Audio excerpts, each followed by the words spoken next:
All right. Hello, everybody. It's Wednesday. It's Wednesday, December 3rd, 2025, 103 Central Time now. And we are going to. This is supposed to come out later, not right now. Anyway, we're going to play a little intro to get the party started, guys. This is We Grow Wednesday. We'll be right back in about 4 minutes and 20 seconds. Got a lot to talk about. Let's grow. When the indoor farmer has a tale to tell, under the glow of LED lights where his stories dwell, he's not just growing greens, he's sowing seeds of thought. In a studio with a microphone where wisdom's bought. We grow Wednesday from 8 to 9. Tune in, folks, for our communal time. With Waylon, we'll learn to grow in life, in love, and in what we sow. He's a man of the soil and a man of the word, a veteran with a vision, his voice undeterred. From cannabis tales to the latest farm tech, his shows where the nerds and the farmers intersect. He lights up the airwaves with truth and care, sharing joys, the highs, and yes, the wear and tear. On We Grow Wednesday, we're all one big team. Growing together is the ultimate dream. We Grow Wednesday from 8 to 9. Tune in, folks, for a communal time. We'll live and we'll learn to grow in life, in love, and in what we sow. He's a man of the soil and a man of the word, a veteran with a vision, his voice undeterred. From cannabis tales to the latest farm tech, his shows where the nerds and the farmers intersect. He lights up the airwaves with truth and care, sharing joys, the highs, and yes, the wear and tear. On We Grow Wednesday, we're all one big team. Growing together is the ultimate dream.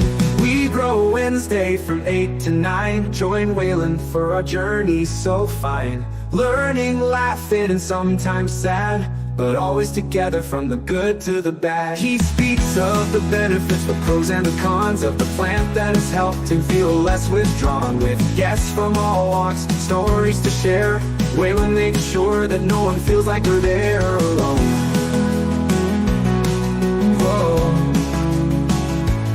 So come every Wednesday, find your place in his light, where Waylon, the indoor farmer, invites you to grow not just plants, but your soul, your mind, in a world where together we're truly aligned. Tune in and grow with us, let's expand our view on We Grow Wednesday with Waylon. It's true.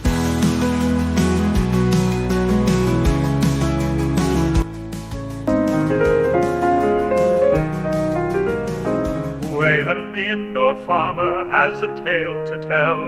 Under the glow of LED lights where his stories dwell, he's not just growing greens, he's sowing seeds of thought.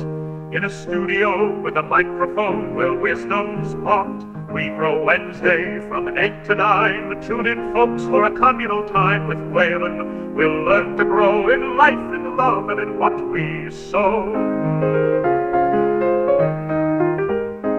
He's a man of the soil and a man of the word, a veteran with a vision, his voice undeterred. From cannabis tales to the latest farm tech, his shows where the nerds and the farmers intersect. He lights up the airwaves with truth and care, sharing joys, the highs, and yes, the wear and tear. On We Grow Wednesday, we're all one big team. Growing together is the ultimate dream. We Grow Wednesday from 8 to 9. Tune in, folks, for a communal time with Waylon. We'll learn to grow in life, in love, and in what we sow.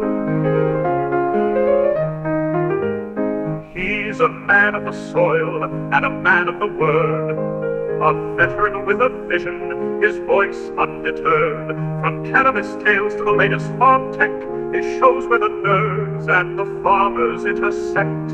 He lights up the airwaves with truth and care, sharing joys, the highs, and yes, the wear and tear. We grow Wednesday, all one big team, growing together.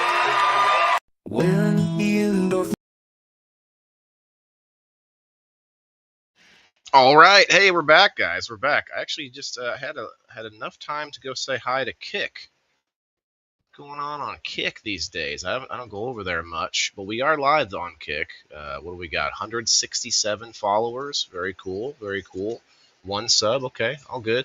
If you use Kick, go check it out. We're live on YouTube. Go check us out on YouTube. Everybody's got the YouTube on their phone. That's how it comes. You got the Facebook. We're live on Facebook. You got the X. We're live on X. If you like that different kind of that businessy social media. Yeah. And then, of course, we're live on Rumble, which we have 10 awesome Rumblers in the house already.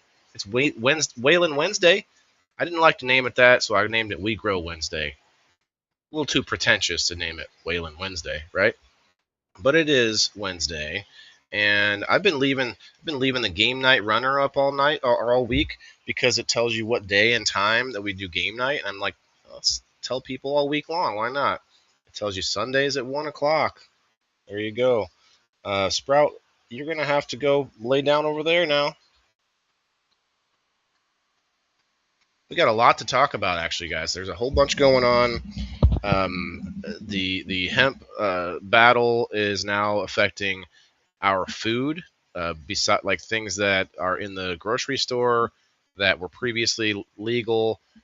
There's a bunch of things. Let me pull up my little list of saved topics just for Wednesdays. I do this all week long. I used to share them a lot, but then I'm like, well, if I'm going to talk about them on Wednesdays, we'll just do that. But here's an issue though.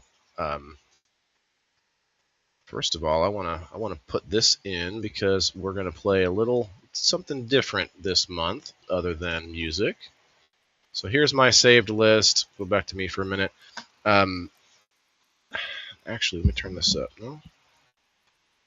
I'm not hearing it anymore.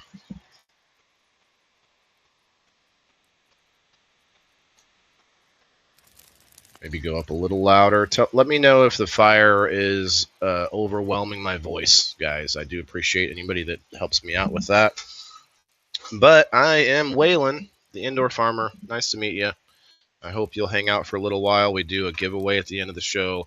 We call it the door prize every week, every episode, all 5 days of the week that I do shows.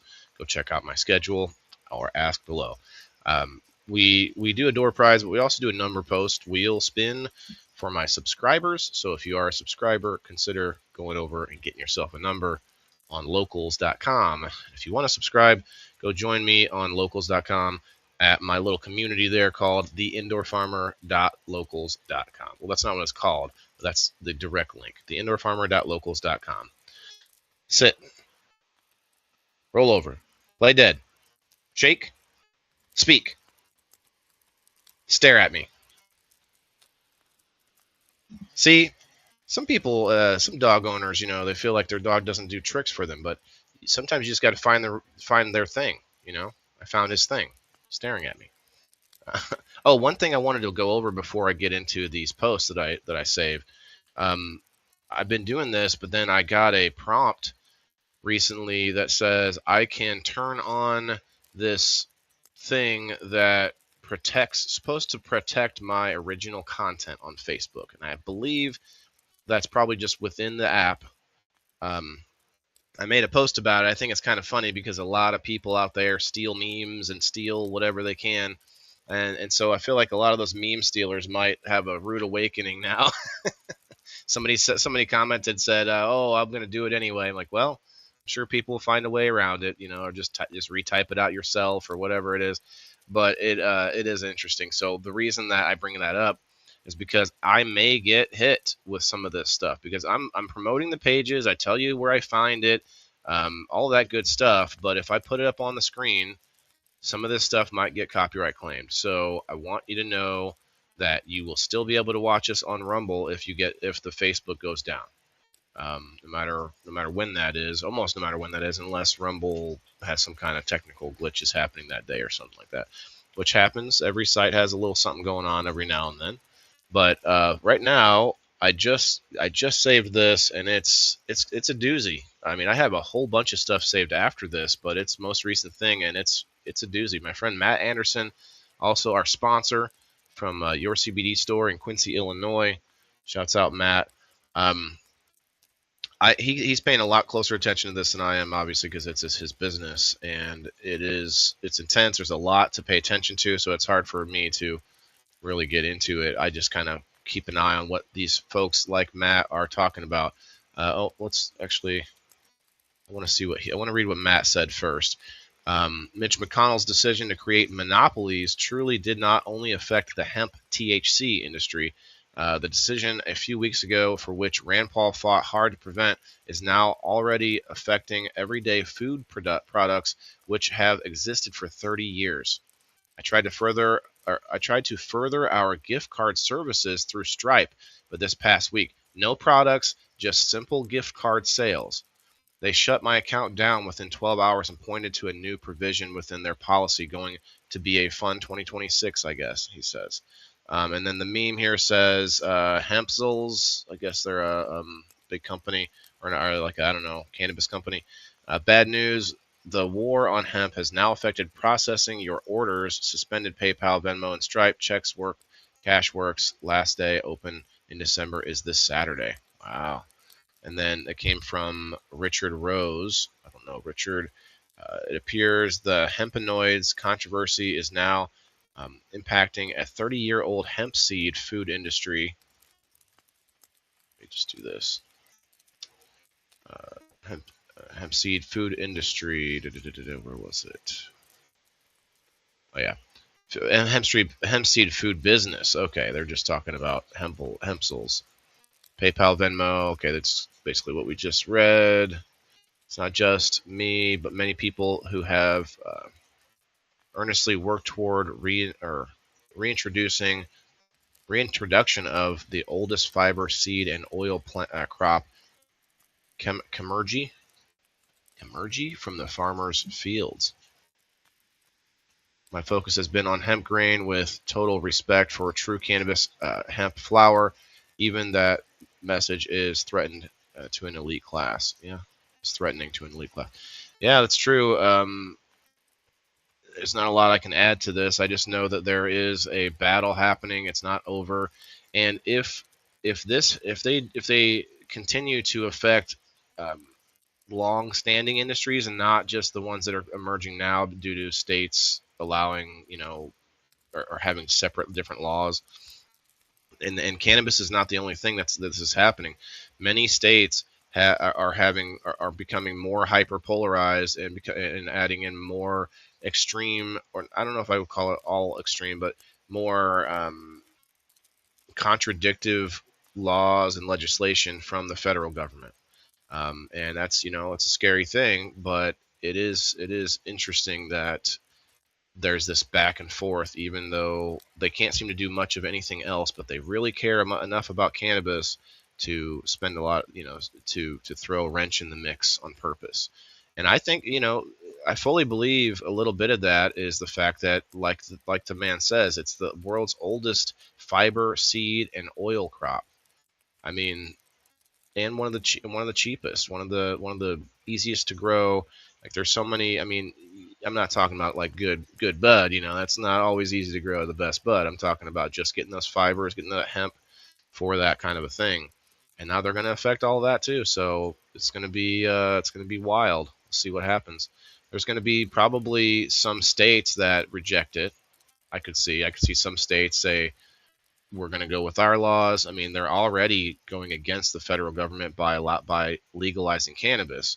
So they may, it might just become like that. The states that legalize cannabis, but I don't see every state doing that. I see maybe a few, because this whole play is I mean, I really hate to boil it down to money, but it's all about creating a monopoly, like Matt said, for the big businesses. And why is that?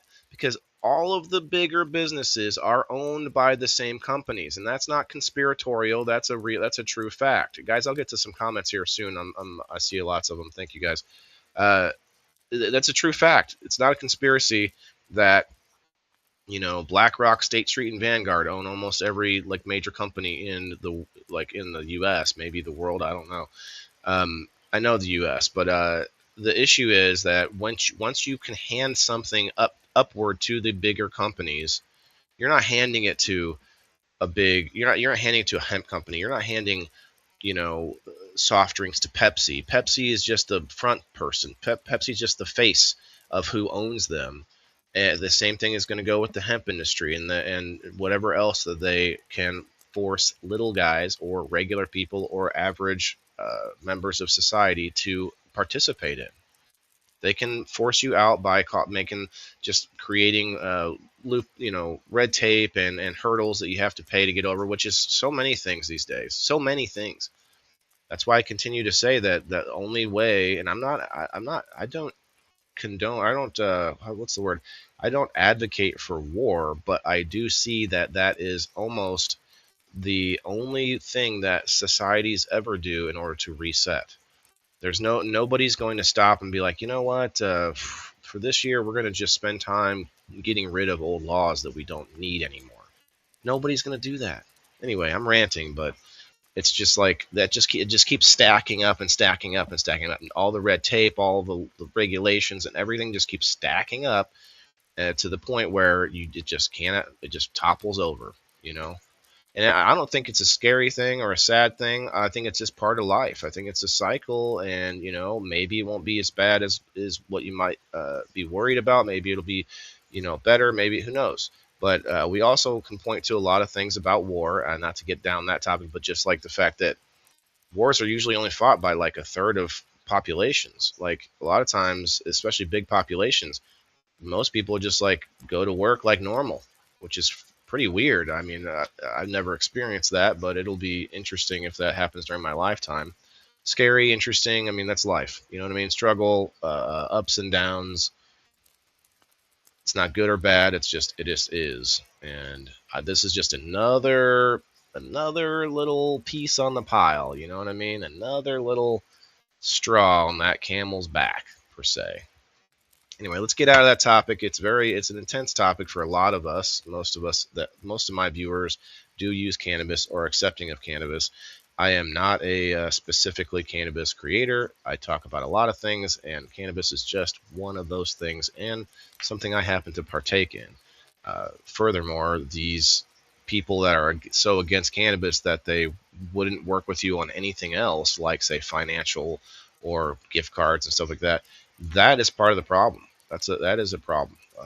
Anyway, let's move on here. What's the next one? I'm just going to go down the list. So again, we're going to do our research on some of these if I can fit it in here. This one here, I'll read the rest of it, but it says high school student discovers oregano oil outperforms antibiotics. A single drop eliminated every bacteria sample tester. Or every sample tested. You know, I didn't even pay attention after I asked you guys if my fire was too loud. Let me know if it's too loud. It probably is a little bit too loud. I don't even hear it down here though at this volume. You guys tell me. Let me scroll up. I'm literally just gonna wait here for a 30-second delay so I can see what you all say. No rhyme intended. Look over on the Facebook. Check out some comments here. What's going on? Cullen, Jeff, the powers that be are our enemy. I don't know, man. I think that's a. I like to take the 30,000-foot view. Yes, people in power can be our enemies, but that is a general thing about humanity. Some people, when power is consolidated to a point, it can be a pretty powerful weapon or against people that are weak or have less ability to affect the world around them, I guess, less ability to protect themselves and or pay for things. But yeah, I hate to just be like, I hate who is in charge, because that whole thing, eat the rich, that's just very, very shallow thinking, because there's wealthy people are not our enemy. But those who make all the red tape and stuff, those definitely can be our enemy, even though they might be wealthy. It's just like it's two separate kind of things, right? Because if you just keep killing the wealthy people all the way down to like, hey, you got $3 and I got 2, you're the wealthy person now, you're dying. Like, what? Okay, well, just keep going down that track. But I'm not saying that's what you're saying, but that is a sentiment for a lot of people. Just take all the money from the billionaires and pay all of our bills with it. That doesn't work. You wouldn't get in. There wouldn't be enough. Like, it just doesn't work that way. Plus, they don't have money. They just have things that are worth money. You might have some money. You might have some gold that you could trade or whatever, but that's not. You guys get the drift. So let's see. Let's see what this says. So this is pretty promising. Oregano oil outperforms antibiotics. I still saw nobody say anything about the fire. What in the heck?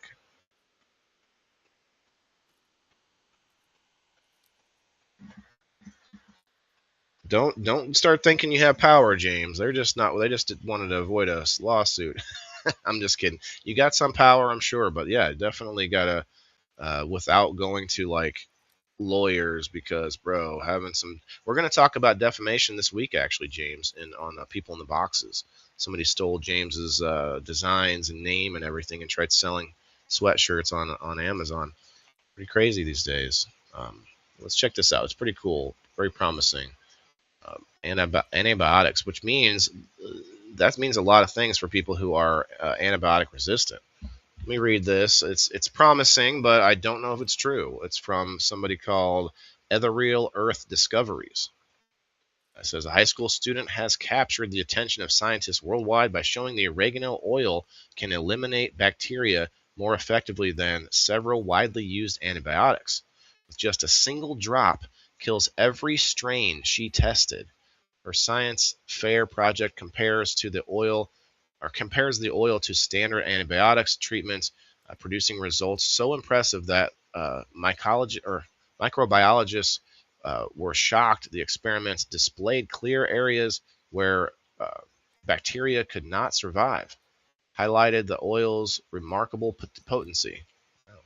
Active compound carvacrol is responsible for oregano's oil's antibacterial effect, breaking down cell walls and stripping bacterial growth, while natural antimicrobials. Sorry, I moved my TV a little further away. Antimicrobials are not new. Observing them outperforming prescription antibiotics in a student's project is extraordinary, especially as the world grapples with antibiotic resistance. Yes, though more research is needed before oregano oil can be used medically. What are you talking about? We can make it ourselves at home with oregano. Let's grow. Discovery emphasizes the promise of plant-based antimicrobials and showcases the impact young researchers can have. So, like the whole thing was, they were like, wow. The scientists are like, you mean there's some plants that have medicine?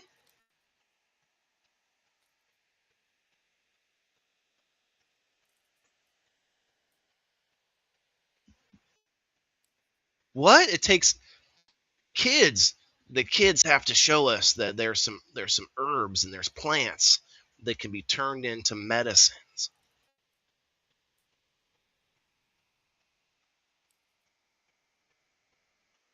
Okay, I'm done. Pretty messed up though if you got to have kids to be like, hey, look, we could just make a tincture out of plants that have different properties that we might need medically. Huh? Good? You love herbs? Hell yeah, Jeff. Um, my merchandise guy's got to take. Oh, nice. Okay, yeah, he probably had some connects too. What's up, Kat? What's up, Rose? You shared a post about oregano oil. Nice. It's not the same one though. I guess it must be getting around. Kratom,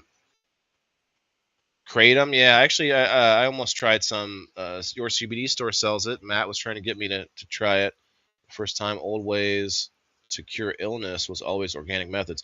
Kratom, or I might be thinking of a different thing, but they have something at SunMed that I think was kratom, but it was an alternative to cannabis, and it something that builds up in your system. The more you take it, the longer you take it, the more effective it is, and it gives you we'll just say something to take the edge off of not using cannabis, if that makes sense. I don't know if it's really like not really a psychoactive effect, but interesting for sure. All right, so let me finish this though. Experts believe that natural oils may one day work alongside conventional antibiotics or inspire entirely new classes of medicine. Gah? What? Essential oils? They actually have a use? All right, sorry. This is ridiculous. They're like, one day we might be able to use like oils and like plant stuff alongside our pharmaceuticals.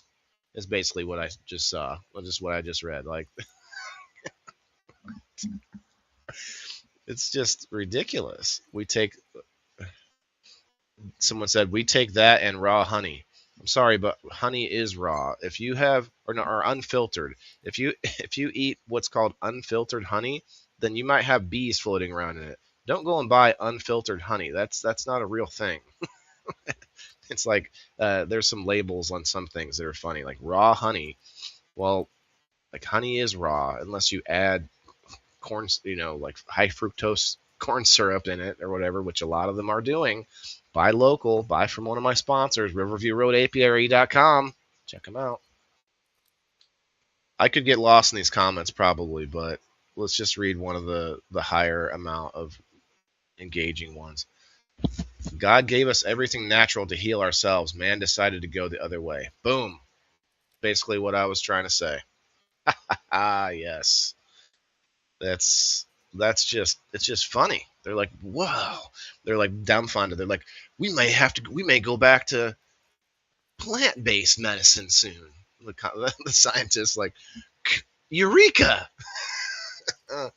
It's illegal. Whoa. My ex got addicted to it. Oh, kratom. Yeah. It's illegal, huh? It's illegal here in Arkansas. So he was going to Memphis to get it. Oh, wow. I didn't know that was getting outlawed anywhere. He made it seem like it was a nice alternative to like give yourself a tolerance break, Pot is very against the law here. I end up smoking white sage or a mullet. Huh. What state are you in, Jeff? We don't call it pot. We don't call it weed. We call it cannabis. Or even marijuana. But yeah, there's a lot of weeds that are not. There's no such thing as weed. They're mostly medicinal plants. Cannabis is medicinal. Most weeds have some kind of medicinal property to them or edible property. That's just it's a derogatory slang term, and I try not to use it, but I use it every now and then. I try to get myself not to use it. Another thing I don't like to say is stoned. I mean, no one says that when they take their pharmaceuticals. Oh, let me get stoned. I got to take some of my medicine for today. Nobody does that. Anyway, let's find out what the next one is. Guys, make sure, I didn't ask, but if you could hit that like button, share it out with some friends. I see somebody on the YouTube. Kat found me on the YouTube. Hell yeah. Shouts out to Mary Walker. She twisted our Ladies of WTIF hashtag, and she said, I forget how it went. It was like WTIF of the ladies or something like that. Because I'm like farming ladies or something. Hey, I'm an equal opportunist, I like them all. If you didn't see my post today, this morning by 9 o'clock, 2 people had already touched my testicles. So it's going to be a good day. It's been a good day so far. I do have to go and get a CAT scan with contrast, and then we're going to keep going down the line until I get surgery, which I've talked about. We talked about it on People in the Boxes. I'm going to be having surgery at some point in the future here, and I'm not looking forward to it, guys. But here is the next one, which I don't necessarily believe. We're going to find out if it's true. This comes from Things You Don't Know on Facebook. Says Japan, I'll just read the picture. Japan has created solar heaters that absorb energy during the day and release it at night, and they work all night in extreme cold, especially for homeless people. Now, see, that alone is enough for me not to believe it, because the thing has a max battery, so they're telling us that the summertime it's only going to use a little bit of that battery, or none, I guess, if there's warm weather there. But let me put it this way: in like no snow but still kind of chilly out, it'll work great. But they're trying to say that it's going to work all night in extreme cold. That's a lot of power to suck up, or to like absorb throughout the day. Where's it all going during the seasons when it's not frosty out? So it's an interesting idea, but then you're going to have people break them and stuff like that. I think a lot of the stuff is fake, so I'm going to look it up here. Japan has developed solar-powered benches that collect heat during the day and slowly release through the night, keeping people warm in freezing temperatures. The system has designed to support homeless individuals by providing a safe, sustainable source of warmth when conditions are most dangerous. Now, I don't know if Japan has a homeless problem, while other countries are focusing on hostile architecture. We're gonna look this up. Let's ask Super Grok about it. Let's ask Super Grok, because I don't believe Grok on everything either. But I talked about this last week. That means I would at least have two sources saying the same thing. So I'm not going to say definitively everything I see is 100% true. But if you can find it on AI as a search engine, and you found it somewhere else, the chances that it's real are a little higher. That's all I'm trying to say. Let's ask: did Japan create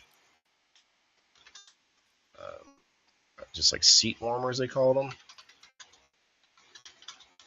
park benches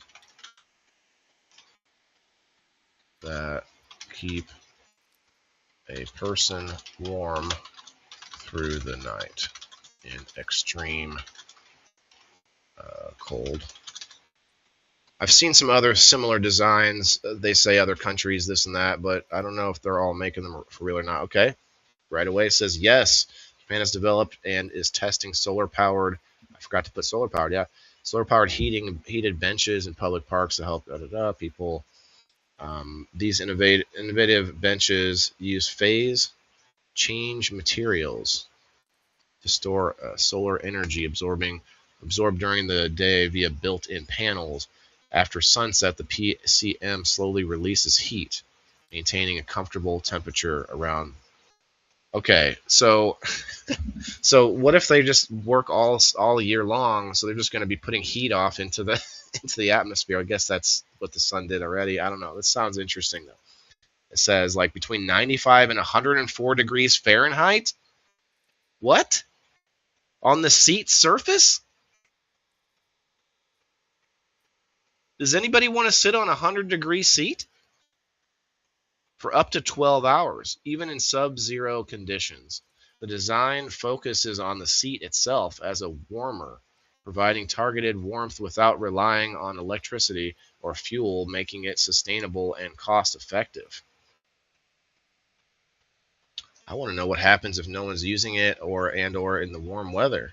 Initiative stems from a pilot project led by researchers at Kyoto University and the Japan Advanced Institute of Science and Technology.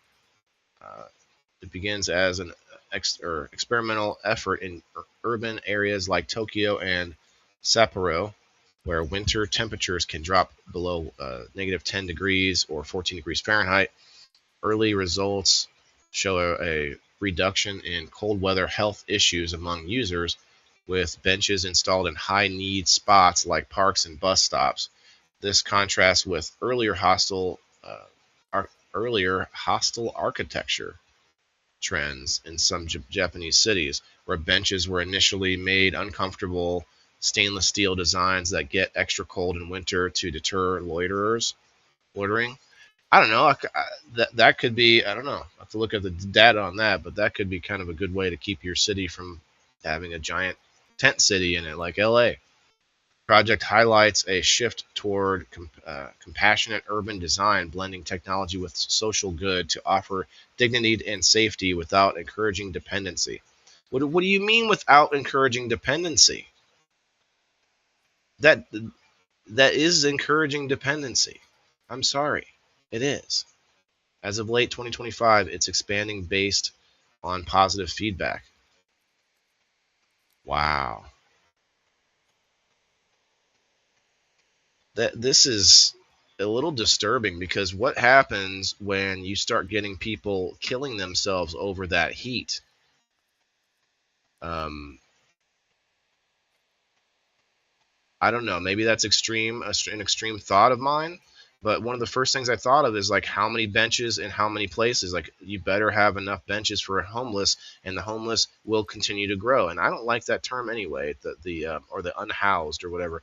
Like that's not true. It's not really most of those people.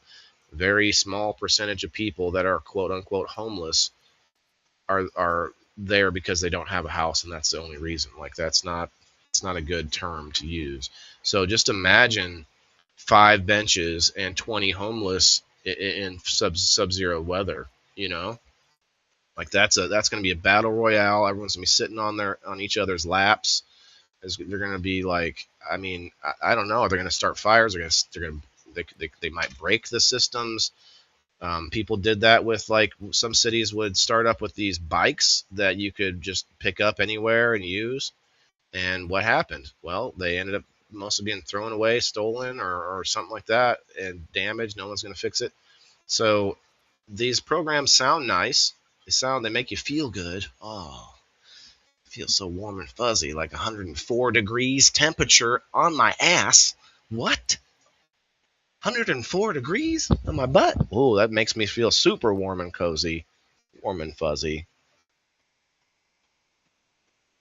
Theory of a dead man medicate, James? I might be missing something. I eat many so-called weeds here in the wilderness, right, Jeff? Yeah, they call them weed, but that's not true. Hey, Trent, what's up, my guy? Good to see you today. We got to medicate or meditate. Meditate? Is that what it said? Oh, meditate. That's a good idea, James. I don't meditate often enough. But you did make me think of medicating, so I will. Let me see. You know what? Let me see some fresh hashtags. Let me see some fresh dancing bananas, and maybe I'll take a little. It's been a pretty like intense episode so far with some of this stuff. Very I wouldn't say controversial, but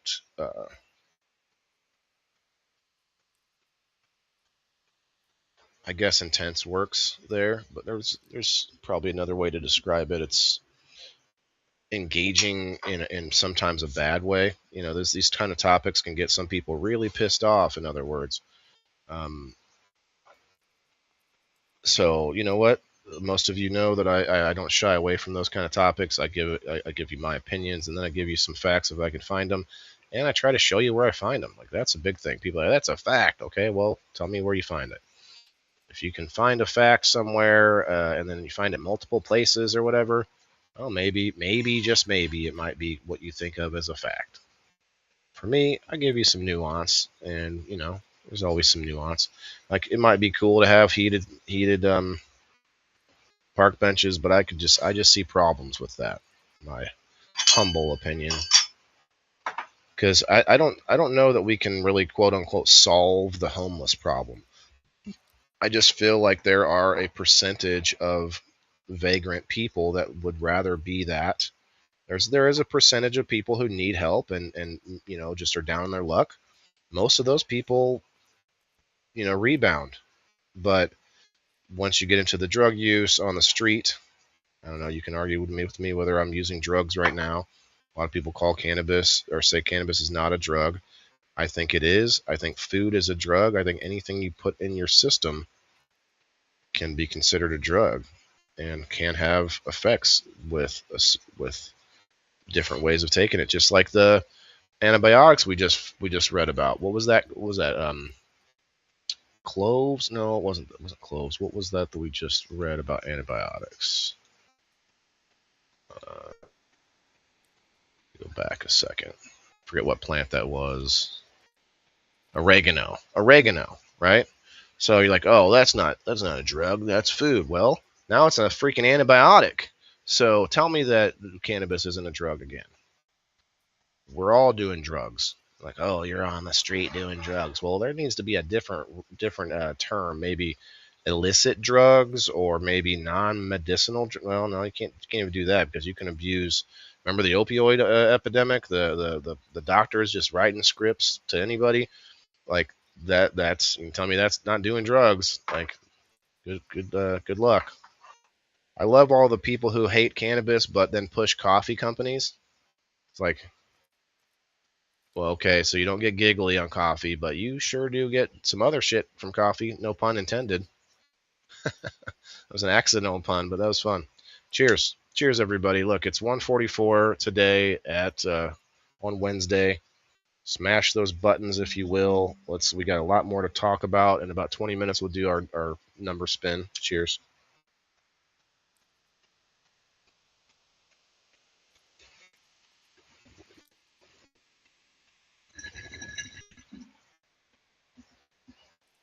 Plus, I'm feeling a lot better today. Besides having my testicles touched earlier, I had a migraine for the last few days. But today, we feeling good today, boys and girls. About to feel even better. My first time smoking today.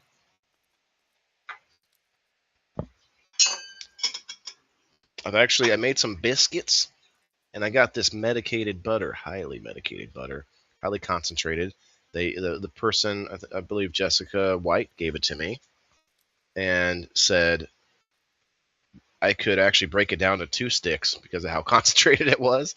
And I was like, well, that's probably just right for me then. So I made these biscuits, and I was like, yeah. Cut me a little sliver of that butter. Baby. It's going to be a fun, I guess we'll do it tomorrow maybe. All right, what's next?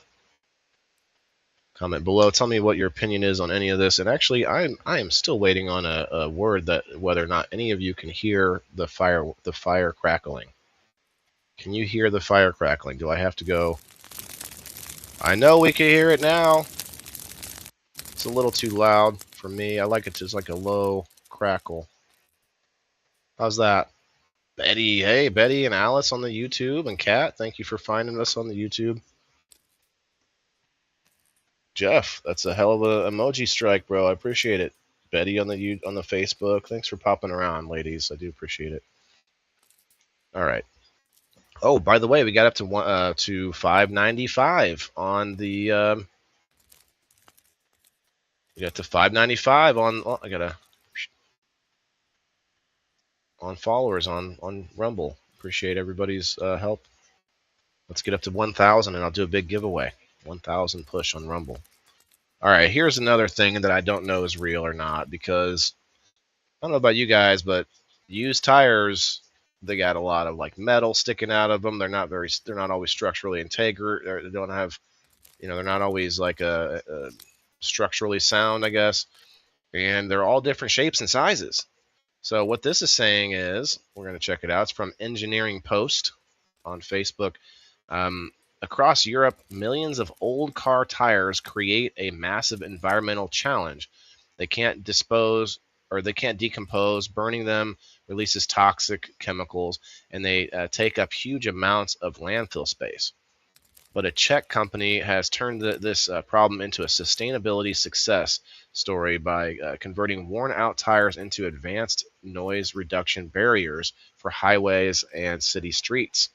Now, before I read any more, I have seen tires ground up, and they get the metal out, and then the ground up rubber gets put into playgrounds as a flooring in the playground, which is actually really nice. Has anybody here, have you been to a playground that have those chunks of rubber versus, wood chips and sand? I mean, I don't like the wood chips or sand either. Those are, you can get splinters, and you can, you'll get sand in your shoes and stuff. All right, let's see what it says. The method involves shredding used tires. Okay, boom. I didn't even read that far, and I kind of thought that might be happening. Into rubber granulates, blending them with socialized binders. or specialized binders and compressing them into tough acoustic panels. Um, Acoustic panels, interesting. Since rubber naturally absorbs sound, these recycled walls significantly reduce traffic noise by nearby neighborhoods. Even better, every kilometer of barrier installed repurposes thousands of tires, helping prevent an estimated 300 million tires from ending up in landfills. 300 million tires in Czech. That doesn't say annually. It's just kind of a general number I think they came up with. That sounds nice, but that sounds like just a made up number, an estimated. Well, evidently it says estimated. Never mind. I digress on that one. These cycled panels are long lasting, weather resistant, and require minimal upkeep, making them a smart and eco-friendly alternative to traditional materials. What started as a recycling idea has evolved into a global example of sustainable infrastructure, showing how innovation can turn waste into something that benefits communities worldwide. I'm all for it, and now that I read enough of it, I know that that's probably true. That's probably real, because this picture of tires being put on the wall where they're all the same size tires, like, that's just not real. That's AI, obviously, but well, obviously to me, but people out there, at least some of these companies, they got to stop. Like, take a picture of the actual thing, like, can you take a, like, this is supposed to maybe elicit a different response in the viewer because they can actually visualize tires into wall. So I get that. Maybe they could have just put tires on the ground and then set it next to a real, version of the wall. I want to see what it really looks like, Anyway, I digress. There are lots of ways to reuse tires like this in this way, in the same way, but like, you know, not just playgrounds, but roads, and there's going to be probably some more products being used or being made out of used rubber. It's cool though. I don't think I even need to look this up, because even if it's not directly true, I know that the picture is not true. But what they said about the grinding them up and stuff, that is happening. I know that for a fact. So cool. That's cool. I mean, I don't know if a Czech company is really doing it, but we're not in Czech. Well, some of us. You might be watching me, comrade, from Czech. If you are, comment below. Okay, what's next? I don't know if that was sounded more Middle Eastern than Russian accent, but that's okay. Okay, here we go. Breaking news. A lot of people might need to know this. Let's see. It's from 3 hours ago. I don't know if it happened 3 hours ago. We'll just go here. New York Post. Take it or leave it. 1.5 million bags of shredded cheese sold at Walmart. Target recalled. Walmart. Target recalled over metal contamination fears. What's Target in here? Walmart and Target? Is it supposed to be Walmart and Target? Recalled over metal contamination fears. Okay, I guess we're going to have to read into this. To Walmart and Target. Okay, there we go. Walmart and Target have been recalled after the Ohio-based manufacturer warned the products may contain metal fragments. Are they talking about it here? Let's see. Kingsley, if Nicolas Maduro leaves Venezuela... No, that's just politics. Okay. Let's see. Great Lakes cheese. Yeah, this show's not directly supposed to be about politics, but sometimes our health and wellness and our food and our nutrition and our medicine is political. You gotta be careful. But this show is not directly about that. Great Lakes Cheese Co. The Hiram, Ohio-based firm. Hiram, is that a name of a place in Ohio? Initially, the voluntary action affecting multiple brands sold at major retailers. The voluntary action. Ooh, the fact that they put that in there. Somebody's getting sued for that. The recall, which began on October 3rd, stems from potential metal fragments in supplier raw materials. Okay, they're going to say the same thing multiple times. Can we just find out what the metal fragments are and why and how? prompting what regulators describe as a downstream recall. Okay. Don't repeat yourself again, article. I'm just gonna leave. The FDA classified the action on December 1st, and the recall remains active. The affected cheese, including mozzarella, Italian-style blend, pizza blends, and mozzarella-based mixes, was distributed in 31 states and Puerto Rico at retailers including Walmart, Target, and Aldi. Be aware. Brand names in the fillings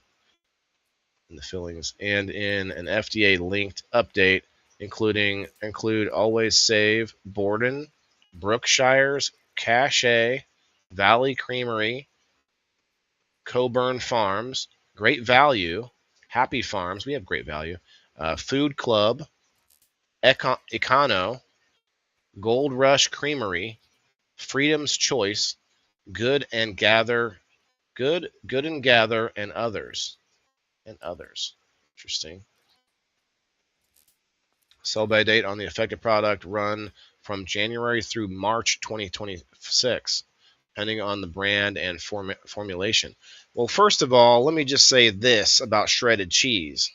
I quit buying shredded cheese, I don't know, months ago when I found out that shredded cheese has this powder coating on it, which once you find out about it, you're like, oh yeah, I remember that. I've seen it. I see it when I, sprinkle shredded cheese. It gets on my hand or whatever. And that powder is like a preservative and stuff, and it's just more chemicals and more stuff. No need for it when you can just get cheese in a cheese grater. Honestly, I don't think I'm ever gonna use shredded cheese again. But anybody out there who's got some, you better go check it out. The 7 recall categories listed in FDA records cover more than 263,000 cases of shredded cheese. Each case contained several bags of products. Wow, the large portion of the recall involves more than 235,000 cases of shredded mozzarella with additional Italian style and pizza blends. Oh no, not the pizza blend. Accounting for thousands more cases. Target. Oh snap, that not the Aldi. Not the Aldi. Conversation. Oh, there's some comments in here. So my takeaway is this. It doesn't matter what brand you buy. It's all from the same company. Sounds about right? Yep. Rocky, you got it. It's complicated. If you buy generic milk, meat, and cheese from Walmart or Kroger, it's probably from one of the big regional conglomerate companies that make the same generic products for several big grocery chains like Tyson Chicken provides chicken. Yeah, that's actually a good point. I'm not going to read all the comments, but that's a good point. Yeah, if you got shredded cheese, definitely be checking it out. Buy a whole chunk shredded yourself, yeah. Or just, eat a little bit less cheese. I feel like maybe we might eat too much cheese. There's a problem with that. There can be a problem with that anyway. I can't think of the problem offhand, but I think you're not supposed to eat too much cheese. You end up getting backed. Oh, that's right. That's the thing. The general problem, I don't mean health like concerns down the road, but I think the general problem is that you can get constipated if you eat too much cheese anyway, right? But yeah, I would say I'd say what James said and buy it, shred it yourself. Crap value, I call it. Yeah. Well, you wouldn't want to. Here's the thing, though. You wouldn't want to shred it into a bag and then just put it in the fridge. Shred it when needed because I think it would probably go bad faster if you shredded it. That's just my guess. Oh, we want to be there if there's a fire. Oh, Alice, yeah. Those tire walls on fire. That's a good point. You've been in one of those playgrounds, Alice? Okay. Thanks for responding to some of my questions, Alice. I'm seeing lots of hashtaggers, but we're trying to get a conversation going here. Who out there eats shredded cheese? Does anybody think they might have this brand? Definitely not just this color. There's a bunch of different styles. Just about to say something else. Oh, the playground thing. Yeah, Alice. I think that's a good way to do it. And there's tons of playgrounds that could use those. So that's definitely a way to recycle. But I think to the point about this wall, it's probably in new construction zones or new neighborhoods and stuff. I doubt I don't know, but I doubt that they are going back through anywhere that already has like a barrier, because I don't know if you guys have seen it, but there are ways to use concrete as like sound barriers too for interstates and highways and stuff. I think we have, I think it's concrete. There might be something else in there, metal or whatever, but there are definitely walls to block sound from the interstates here where I live. Yeah, a tire wall on fire would be messed up, wouldn't it? Imagine somebody's lighting it up. Oh man. They claim all the fast food pizza places all use the same cheese. Ooh. What's a fast food pizza place though? Would you consider Pizza Hut a fast food pizza place? I would just call it a chain pizza place. You won't be buying any, Diane? Yeah, I mean that's smart. How are you doing, Diane? Appreciate you coming in today. Kayla. We got Alice. Who else on the Rumble here? We got Margaret on the YouTube. We got Alice and Betty on the YouTube, and Kat was on the YouTube. I mean, you all popped over there anyway. Who else on the Rumble? Who else we got in here today? Where's Chris at? Where's Leslie at? Hope those boys are doing all right today. See, let's tag a few friends in here. We're about to do the number spin shortly. Maybe, in fact, I should check that before I start to the next one. I'll just tease the next one. A breakthrough once thought impossible is now becoming reality. Scientists are using precisely focused sound waves to clear the toxic brain plaques that drive Alzheimer's. And that comes to us from Engineering Posts. So we'll check that out here in a minute. Let's get over to locales at theindoorfarmer.locals.com. Get the old notebook over here. Okay. Week Grow Wednesday, December 3rd, 2025. So far this week, we've had Alice and Kayla win the number post. And we've had Diane and Big Mike win the door prize this week so far. All right, let me see a new name in here. Oh, I see one. Trent Allgood. Hell yeah. Your number. Oh, and Margaret. Let's see, Brenda got 12. Margaret gets 13. Margaret's gonna win because she just got lucky number 13. If you really do, Margaret, I'm gonna get a lottery ticket today. Trent, all good, number 14. Hell yeah! Remember, you don't have to be here for this spin. This is my gift to my subscribers as a way to support me without being able to come to the show. I'm not on here just for people to watch me. I'm on here to build a community that transcends the internet. It's not an internet. Well, we're an internet community, but we are also a real life community. So my whole point is this is my way to offer you guys some kind of a value for subscribing to me without even absorbing my internet content, social media or video or whatever it is, but still be able to support without ever having to be here, never having to show up, just to have to go to this post once a week, usually on Sunday, or sometimes I'll do it on Thursday for the next week, way early, give you guys plenty of time. Okay, that's it. Looks like you do have one more spin this week, so if you want to subscribe and get on that wheel, you still get an extra chance to win. You know what? You know what we could do? And I bet you every person on this wheel, I bet you every person on this list would be okay with it. I don't know that it's really going to move the needle any, because I already give away hundreds of dollars every Sunday on game night. Check this running banner behind me. But what I'll do is any new subscribers, your first time on that wheel, I'll give you extra spot, maybe a couple extra spots. I don't want to just automatically give you an Indoor Farmer coupon for signing up or whatever. Well, actually, that just came to mind. Maybe I could do that. Although then somebody might sign up and just cash it out and then be like, oh, see ya. I don't want to do that. But I will give you extra spots on the extra chances to win if somebody decides to sign up and then get on here for their first time. I think that might be a good way to, to promote some of this. I don't know. Who cares? I'm going to try to be fair and generous, and that's what that actually leads me to the contest going on. You guys haven't got into the contest. You should. I have it pinned at the top of my page on Facebook, or my profile on Facebook. But basically, it is a contest of Christmas decorations. It is not going to be. You're not going to be judged as far as who has the best Christmas decorations, but you are going to be judged, or you're going to be on a wheel, I guess. You just have to participate by sending me a picture of your Christmas decorations and then a second picture in the from the same exact angle, and you have to move, replace, or add 5 items.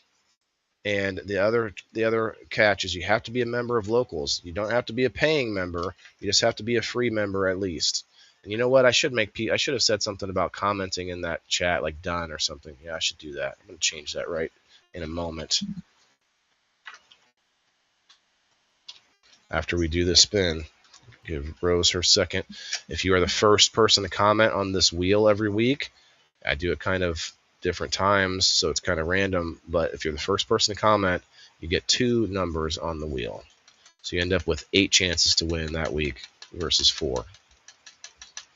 So that kind of makes sense for you to go and check your notifications on Locals to see whenever I post something. So if you guys haven't done that, you guys are on this list, or not on this list, you want to be on the list, whatever, make sure you get notifications turned on so that when you see me post this, it comes up. All right, let's get this post for this spin done. Chris in the house. Hey, speak of the Chris and he shall appear.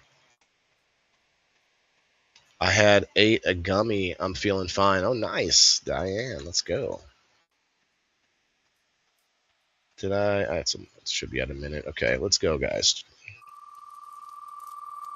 I'll send you a pic of my neighbor's lights. Oh, cool. You can. You're gonna have to ask them if you can move some things around. But that's one reason I was gonna get have a couple of friends be judges, because I'm going to throw out stuff like that. People that just kind of they just take a picture of, like, you know, an ornament or something. Like, I'm looking for those holiday freaks out there. Looking for all you Christmas freaks. You're all posting pictures already. You had your decorations up right after Thanksgiving already. Those are the people. I know there's a lot of you on Facebook that post pictures and are super proud of that, of the, you know, the immaculate, you know, scene that you create. Let's get you guys some Christmas cheer. I mean, $150 is not nothing, you know. And I'm just trying to be generous. Yeah, and get a few people into the Locals community. If I can get a few people into the Locals community, even as free members out of it, I'll be happy. But I just came up with it because I thought it'd be fun, and it's going to be part of game night. I didn't explain that already. So it's going to be part of the game. Unless you are somebody playing on screen, yours can still be featured. We'll still show it off, but it won't be part of the actual game if you're somebody in the game. And actually, I'm a little iffy on that, because if 2 people are playing and, you know, your picture comes up in the game, then you just wouldn't get that picture. The other person would. So I think it can still be used. Either way, it just depends on how many I get. So far, we've got, I believe we got Margaret, Sheena, Alice. Comment below if you've already sent me some pictures, and make sure you remind me so that it doesn't get buried in the DMs. Hey Frank, how you doing? But yeah, what's up, buddy? You went down? I've got him a little blocked in area down here that he can chillax, walk around a little bit. Okay, number 11. Who'd that be? Who'd that be? Number 11. Kim Marston. Where's Kim at today, I wonder? Congrats, Kim. I'm just going to say, just going to tell her, congrats. You won the number post or number spin. Boom. She might come in and say hi. All right, we do a door prize later on. We're going to get to that after we get back to this list. It just goes on and on. So many good things on here. Campbell's soup. You guys think it's for poor people? You guys know about the 3D printed meat that's in Campbell's soup? I still eat Campbell's soup, but may not eat as much now. See how far this goes down. I mean, because last week we talked about some things too, and I got to find out where that was. No, wow, it's way back here. Okay. I'm gonna have to go a little faster with this now.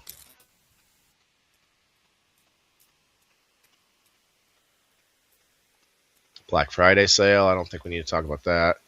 5-car pile up in Indiana. Dark Side of Intimacy. Oh yeah, there's some good ones on here. I got to get to these.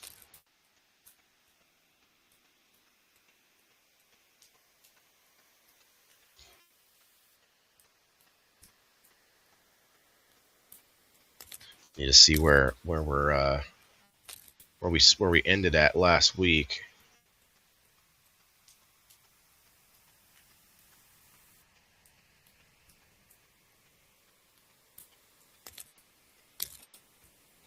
Okay, we talked about the shipping container idea. I remember that.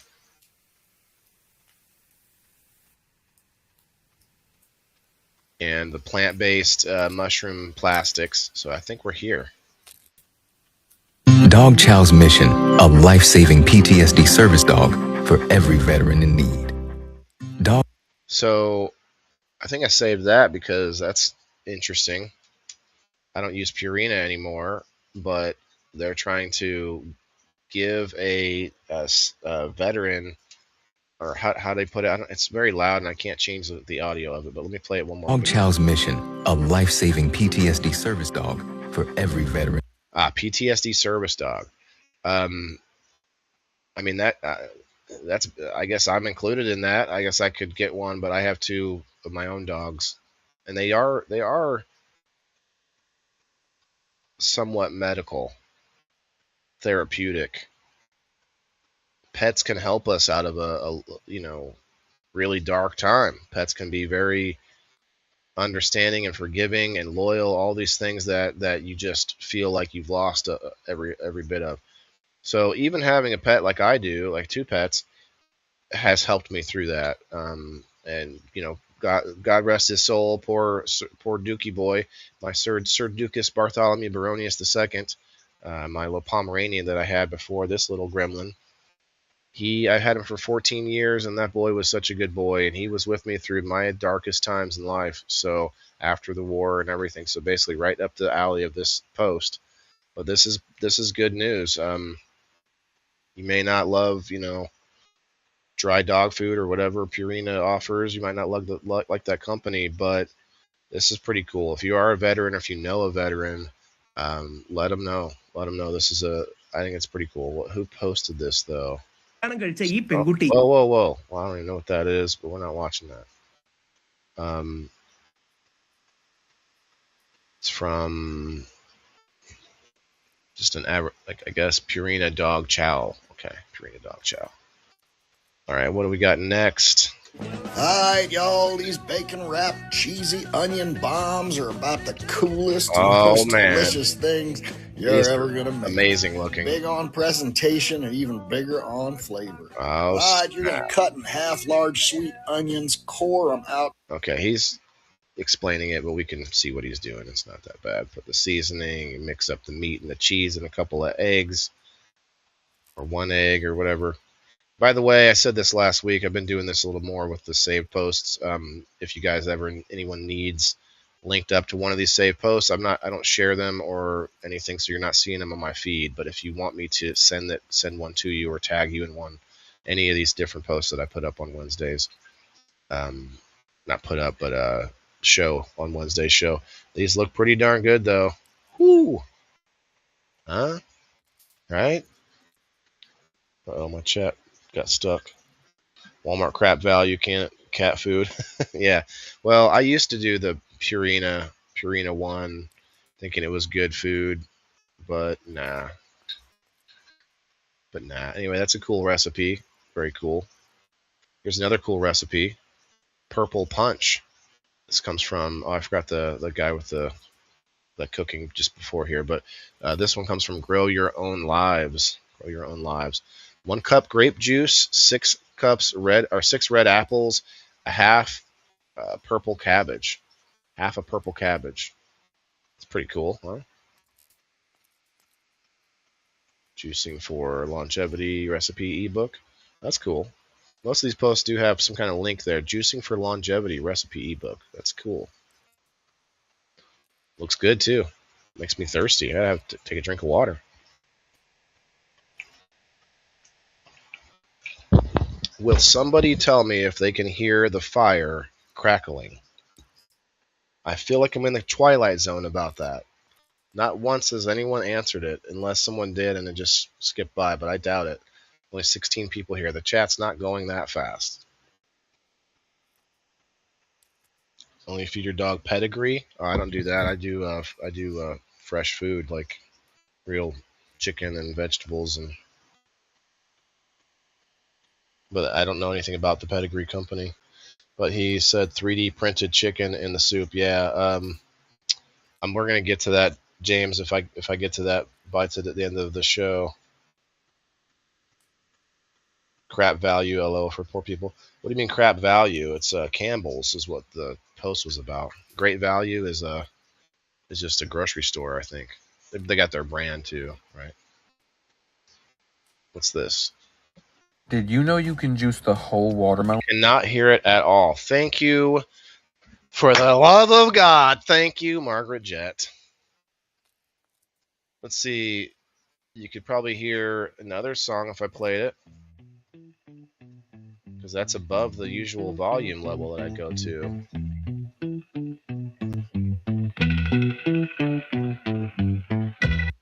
Let me go back here, and I'm going to turn it up until I hear it on my phone.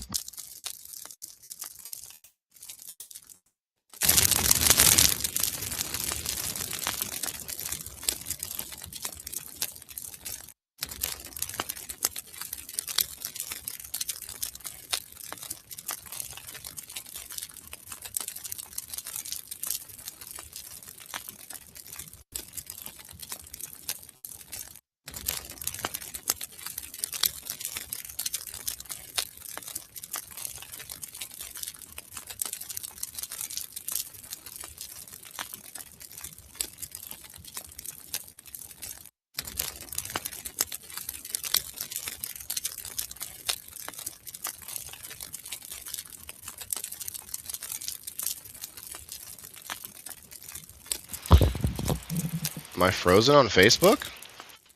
I got booted out. I guess I'll have to restart the app. Let's try it.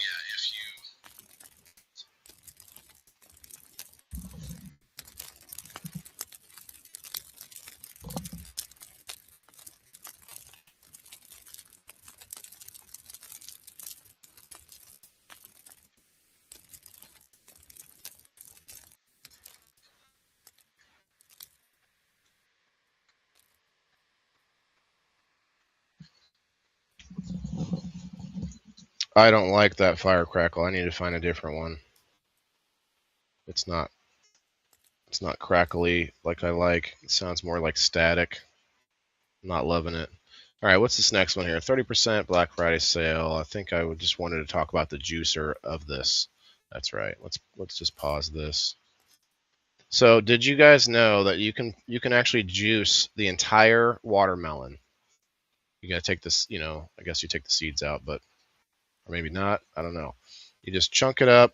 I believe you take the seeds out, and then literally the rind. The rind is actually very nutritious. That's what this guy says anyway. But yeah, you clean it, chop it up, and the entire thing goes into a juicer. Does anybody else have a juicer like this? The most nutritious, yeah, like very nutritious way to eat the entire thing. That's cool. I like that. I might actually want to get a juicer because of stuff like this.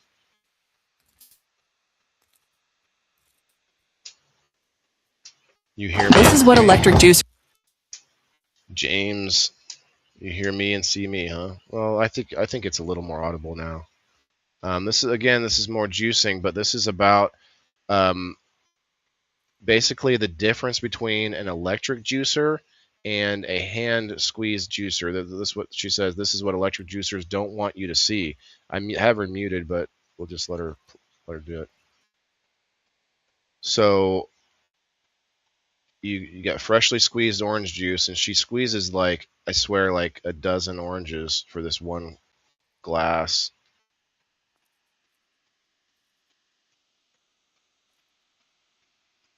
I feel like I would get an electric juicer, but having one of these also is a great idea for, like, you know, hard times, if you will. Mechanical items, mechanical tools like this are an essential part of, you know, any society that is sufficiently broken down enough to the point where you know, don't have gadgets you can go purchase, and, you know, everything isn't commercialized, and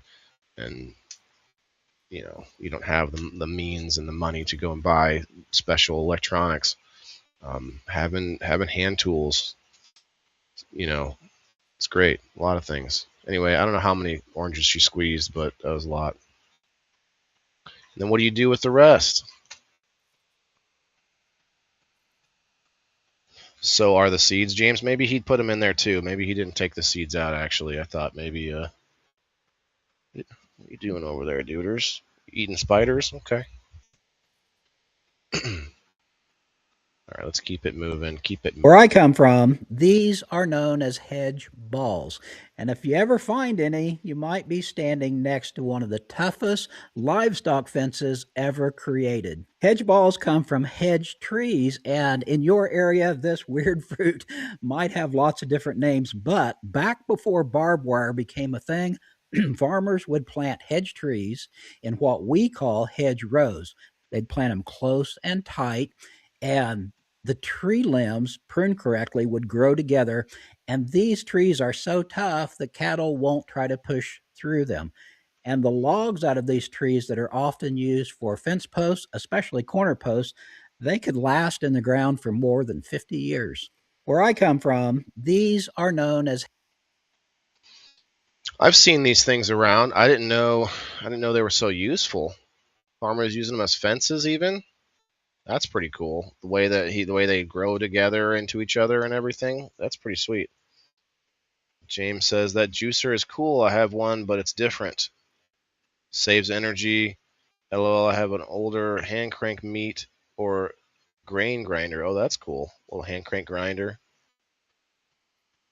All seeds have benefits, even cannabis seeds. Well, yeah, of course. Yeah, for sure. And that's why earlier you might have missed when I was talking about the hemp. The hemp THC legislation is now affecting all sorts of foods that have been legal for 30 years. Okay, so that's pretty cool though. This is a neat idea for anybody that needs like a cool way to make a fence without a lot of money. Go find those. Maybe your neighbor has some trees with those things all over the ground. Just go find them. Okay, what's this guy? Oh yeah. His dreads. These are not dreads, shouldn't dread what is on your head. These ain't even locks, fam. You should say ether instead. Every coil is an antenna transmitting frequency. Okay, I don't know if this is going to copyright claim me or not, but his name is Arcase Thompson, and I like the video that he's talking about with frequencies and how it affects with how your hair is affected with it, and it's actually a pretty good rap. So we're going to go ahead and play it. And you know what, Facebook? I don't have the copyrights, but you can give Arcase all the dollars I make off of this video if you like. Here communicates with your environment, something like a tree. When we block your connection, it is not protection. They don't want you to embrace your head because they know it's a weapon. Locks makes your connection stronger and it holds memory. Don't let random people touch it, also holds energy. You could be carrying trauma in energy. People touching your hair. He's like it holds energy, and people are manipulating your energy, and it's kind of cool. I don't know how much of it's true, but it's a cool kind concept, and it's a cool, idea. Lost might have to cut it or do a deep cleansing. Let's renew. It's time to love it. You bald, it's okay. Still, let that crown breathe. Your roots is still active, so yes, you can still receive. If you want it to grow, all you gotta do is believe. Natural oil, water, good diet, sun for vitamin D. Your head. Botana oil. I've never heard of Botana oil. Is your power. I'm just saying to embrace it. I head go to the sun, and it's a lot. That's why they hate it. Any race can lock their head or bring the power out their lungs. When you any race, he said. This is not a black thing. You let your hair breathe, your magnetism goes up. Send this to one of your friends. When you let your hair weave, your I forget what he said goes up. Basically, well, let's read this. Cornrows have long been a facet of African beauty and life. In many African societies, braid patterns and hairstyles indicate a person's community, age, material status, wealth, power, social position, and religion. Enslaved Africans also used cornrows to transfer and create maps to leave plantations. Oh, I forgot about that. I did hear that one time. That's kind of cool. And the home of their captors. This act of using hair as a tool for resistance is said to have been evident across South America. Pretty cool. Send this to a friend. Yeah, it's got all kinds of cool designs in the hair, but very cool. And think about and actually, I know it's like so left field here. I don't want to say off topic. It's still on topic, but there's a TV series that I watched. Not even TV, but it was like I think Apple or something. What was that called? S-E-E.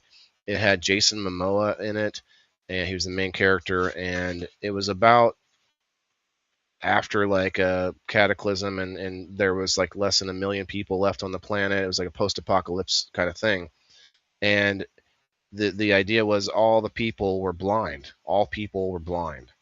And anyway, it's a very good show, but the reason I bring it up is because everyone was blind, they started using knots. They would tie knots in a rope to speak to each other, to send a message.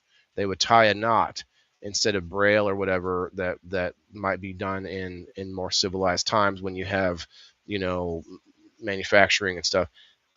But the idea was that, yeah, you tie these knots and stuff to be able to tell somebody, like give a secret message or whatever. That's kind of cool too. Friends tell them to embrace their hair. They told you not to like your power, time to show them you're not scared. These are not dread.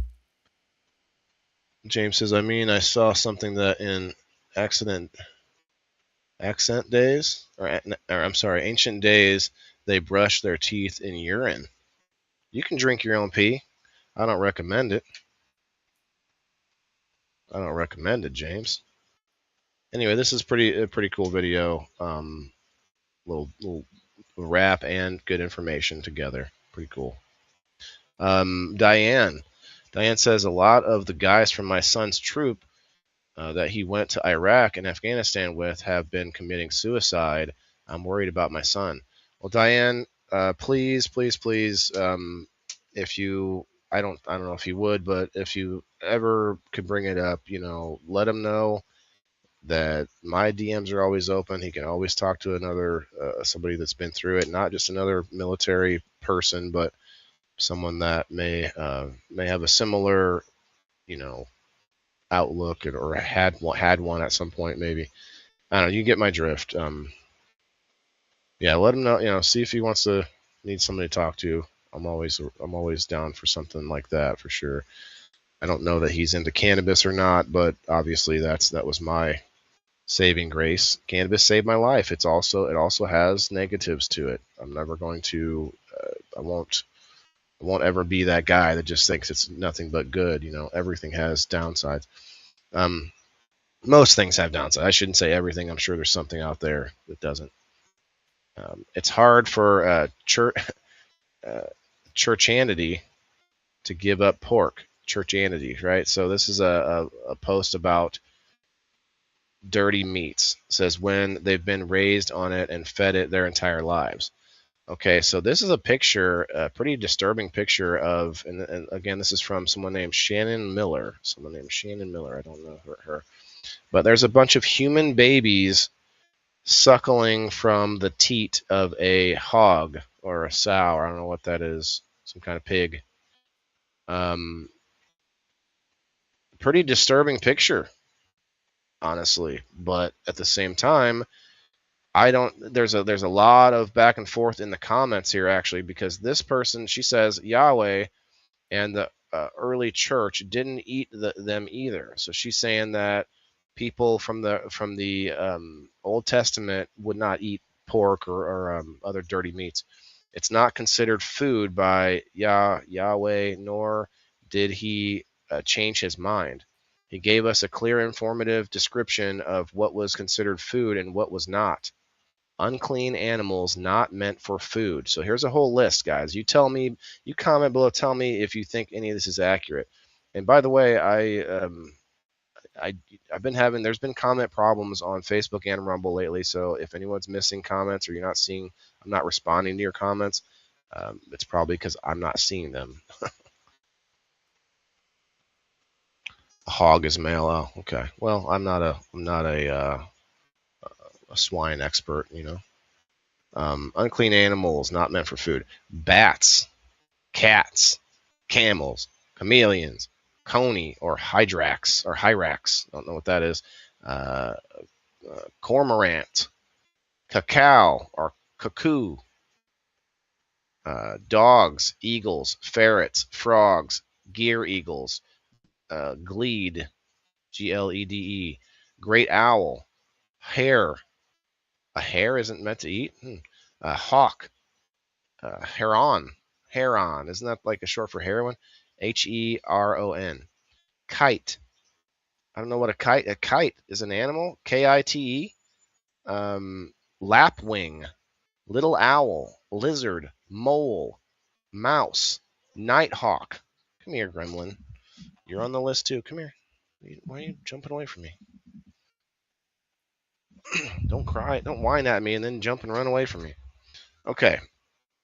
Where were we at? Lizards, moles, mouse, nighthawk, osprey, ossifrage, owl, pelican, pig, raven, snake, stork, swine, tortoise, vulture, weasel, animals that eat the flesh of unclean animals or human flesh, crustaceans, mollusks, water-bound mammals, water-bound reptiles, fish that lack both fins and scales, and all insects except crickets, grasshoppers, and locusts. Wow. Wow, huh? You raised a pig 5 years ago before moving here. Oh, nice. That's right. You told me about that. Yeah. So here's where it gets interesting in the chat, in the comments here. A lot of people are getting biblical with this because she was talking about how God doesn't think, or just basically saying God doesn't want you to eat any of these animals. And then it's just a whole back and forth of people like describing different Bible verses and then Old Testament versus New Testament. Like this person, Vicky Jones, says Old Testament dietary laws are not binding for Christians because Jesus declares all food's clean. Instead of focusing on what is eaten, the New Testament emphasizes that true defilement comes from the heart, and the Christians should focus on righteousness. There's people that agree with that, of course, and there's 371 replies to that person.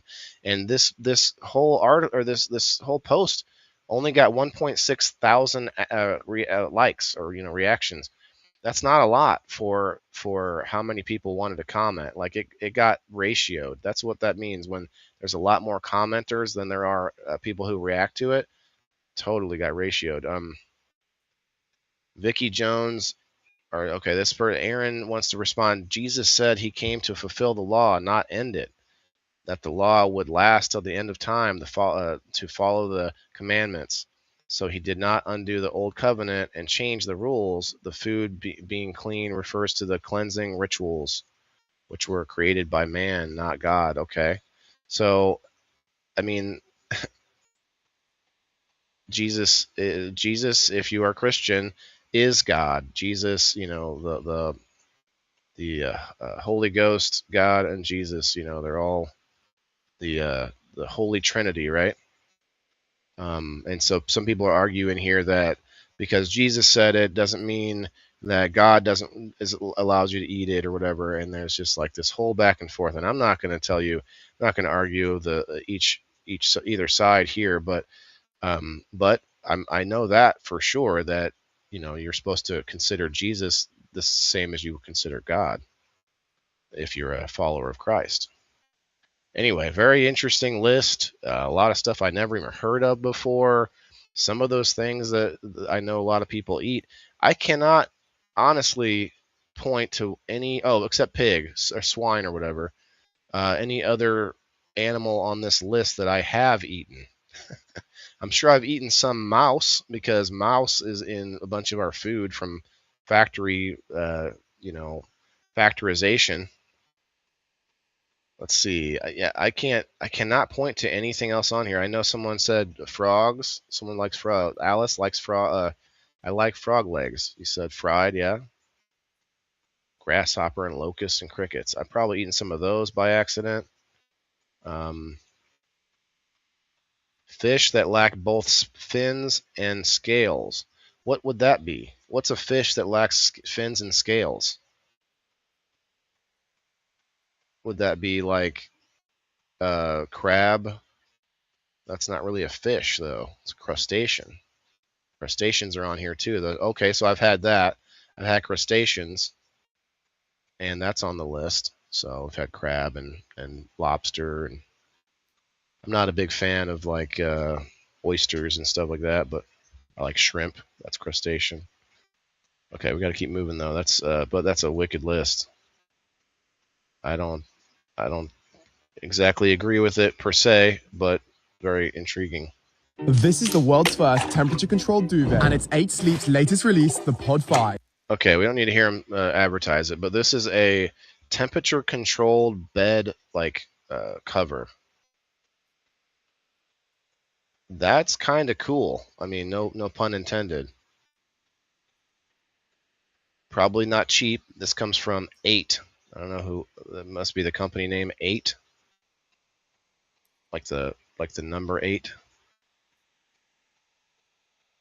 And then you have to have this thing full of water next to your bed. And then you have another thing to fill up, another thing to plug in, another thing to... Yeah. Interesting. I don't know if I would use it. I would try. I mean, I might use it if I had it, but I don't know if I would buy it, I guess is what I'm saying. Salamanders, you think? Well, I think it said lizards on there. James. Anyway, this guy's moving too fast. We'll pause him. Eel, Alice, eel. Don't they have fins? They got fins. Said without fins or scales. Fins or scales. That's a weird description. My son is in Florida, so it's legal there, thankfully. Oh, nice. Good. Oh, that's Alice. Okay. I'm sorry. I was missing the... Oh, no. It says Diane. My son is in Florida. Okay. My son retired from the Army and has turned to alcohol because cannabis isn't legal here.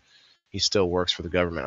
Yeah. And when you still work for the government, all your buddies and pals that you work with are also going out and getting hammered every night. And I can tell you from experience, and you know what? Maybe you can disagree with me. I'm sure not everyone in the military drinks. I had one friend there that was not never drank and never masturbated. I was like, wow, you're like a unicorn. But he's married too. Like, he was a police officer too, not a drinker, but really nice guy. But that's like a rarity for someone in the military, and I'm sure it extends into most government, jobs, especially like contractor type work. Anyway, don't get me started on that. That's terrible. And you know what? Point them to some articles, because I tell you what, there's definite research being done by the VA specifically for PTSD with cannabis. Nobody's researching alcohol for PTSD. You know what I mean? What do we got next? So this is interesting. Anybody that wants to learn to travel and wants to do it cheaply comes from Facts That Will Blow Your Mind. This is pretty cool. It says WWOOF is a global program that lets people travel the world with food and housing provided in exchange for volunteer work on organic farms, an affordable way to explore new countries while learning sustainable living. So yeah, you're going to be put to work, but that's all valuable knowledge.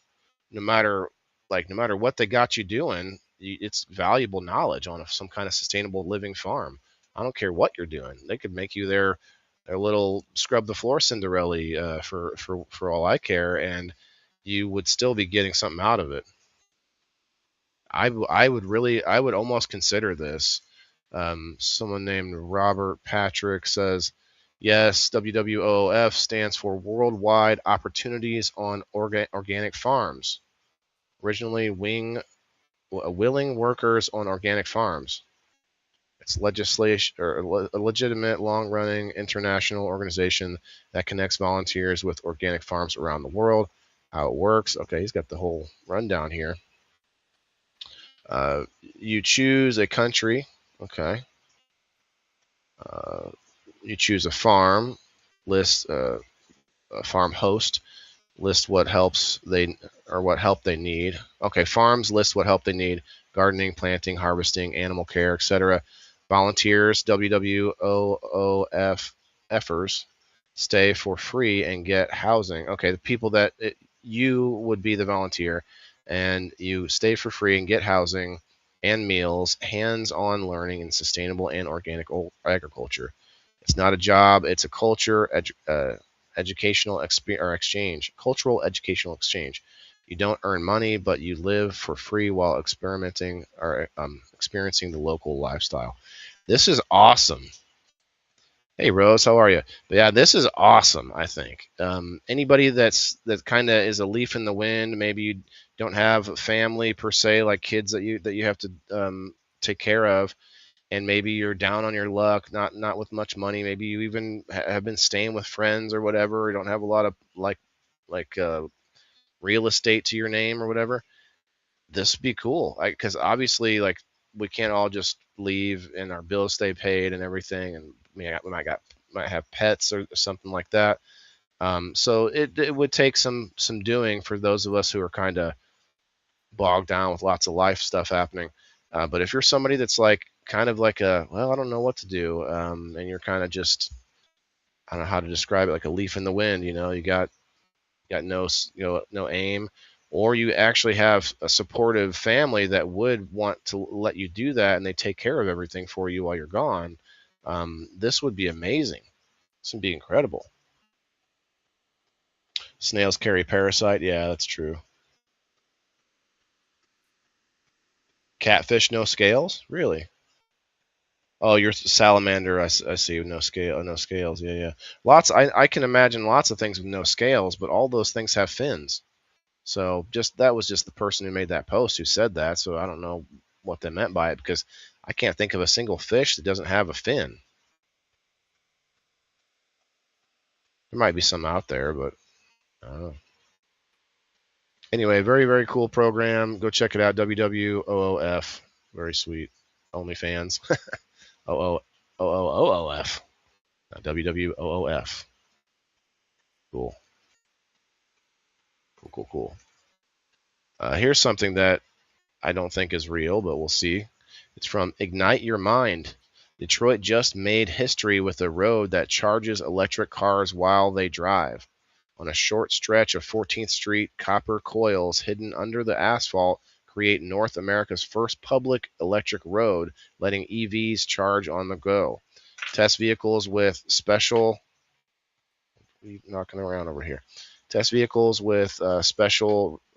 receivers can pull in about 16 kilowatts of power while cruising, helping Michigan figure out how to bring this tech to buses and city routes now. Come here. You want back down? Okay. Anyway, I don't know. This is pretty weird. I think it would run the cost of copper up like a lot. Somebody just said that. It was like, or or in the comments, somebody said, I told you all to invest in copper. Will it charge my phone if I hold it out the window? Just put an alternator in the drivetrain to charge it. Actually, Super Mario Kart did it first. Really? Oh yeah. Tech bros are getting what's I say? Asymptomatically close to reinventing trains and streetcars.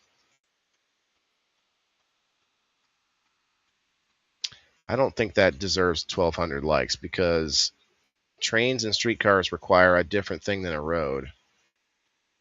Anyway, I get it. It's supposed to be funny or whatever. I thought somebody else did something about all that copper, you know. Imagine. Yes, Detroit, where we drive on the left side of the road, have wide license plates, and cars like that BMW 116i that aren't available in the United States. Oh, snap. Yeah, that's not in the United States. All right, Grok, let's find out.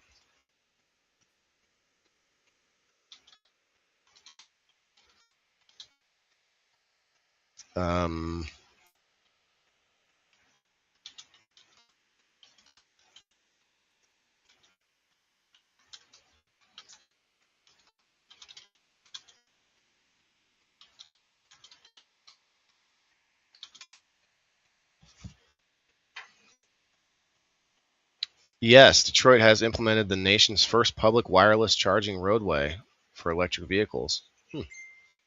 Skip down the project.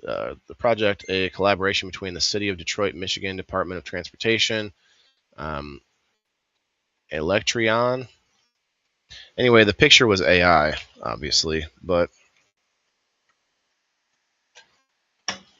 Electrion, an Israeli wireless charging firm, Ford Motor Company, DTE Energy, and others, was announced by Governor Gretchen Whitmer, who was almost kidnapped by FBI agents, in 2021 and became operational in November 2023 at a cost of $1.9 million. Copper coils about 5 feet in diameter generate a magnetic field that activates only when an EV with an Electrion receiver passes overhead, delivering up to 20 to 50 kilowatts of power depending on speed and alignment. Enough for real-time top-ups during motion. Testing began with a Ford E-Transit shuttle van. Plans to expand to a full mile in Corktown, including parts of Michigan Avenue by 2025, or buses, shuttles, and delivery trucks. Anybody from Michigan in here?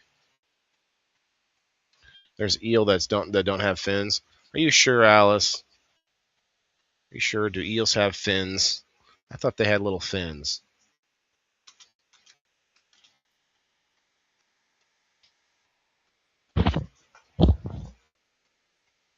You said there's some, yeah. Snake-like fish. Yeah, obviously dorsal, anal, or tail fins.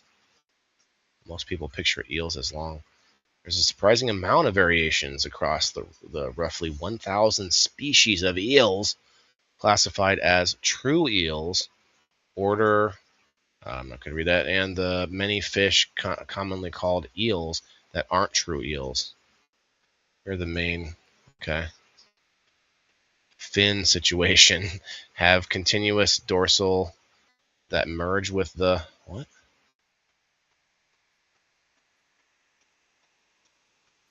Anyway, interesting. Okay, as of December 2025, the system in Detroit is live, gathering data on efficiency in urban conditions, including snow and ice, with positive early results showing seamless integration for fleet vehicles. This marks a shift toward electrified roads in the U.S. I mean, could they work in a way to keep the roads like from melt snow off of the roads with that same technology? I mean, you're putting electricity and copper and electricity into the roads. There should be a way to also make that, use that heat transfer in some way to keep the roads nice and clear too.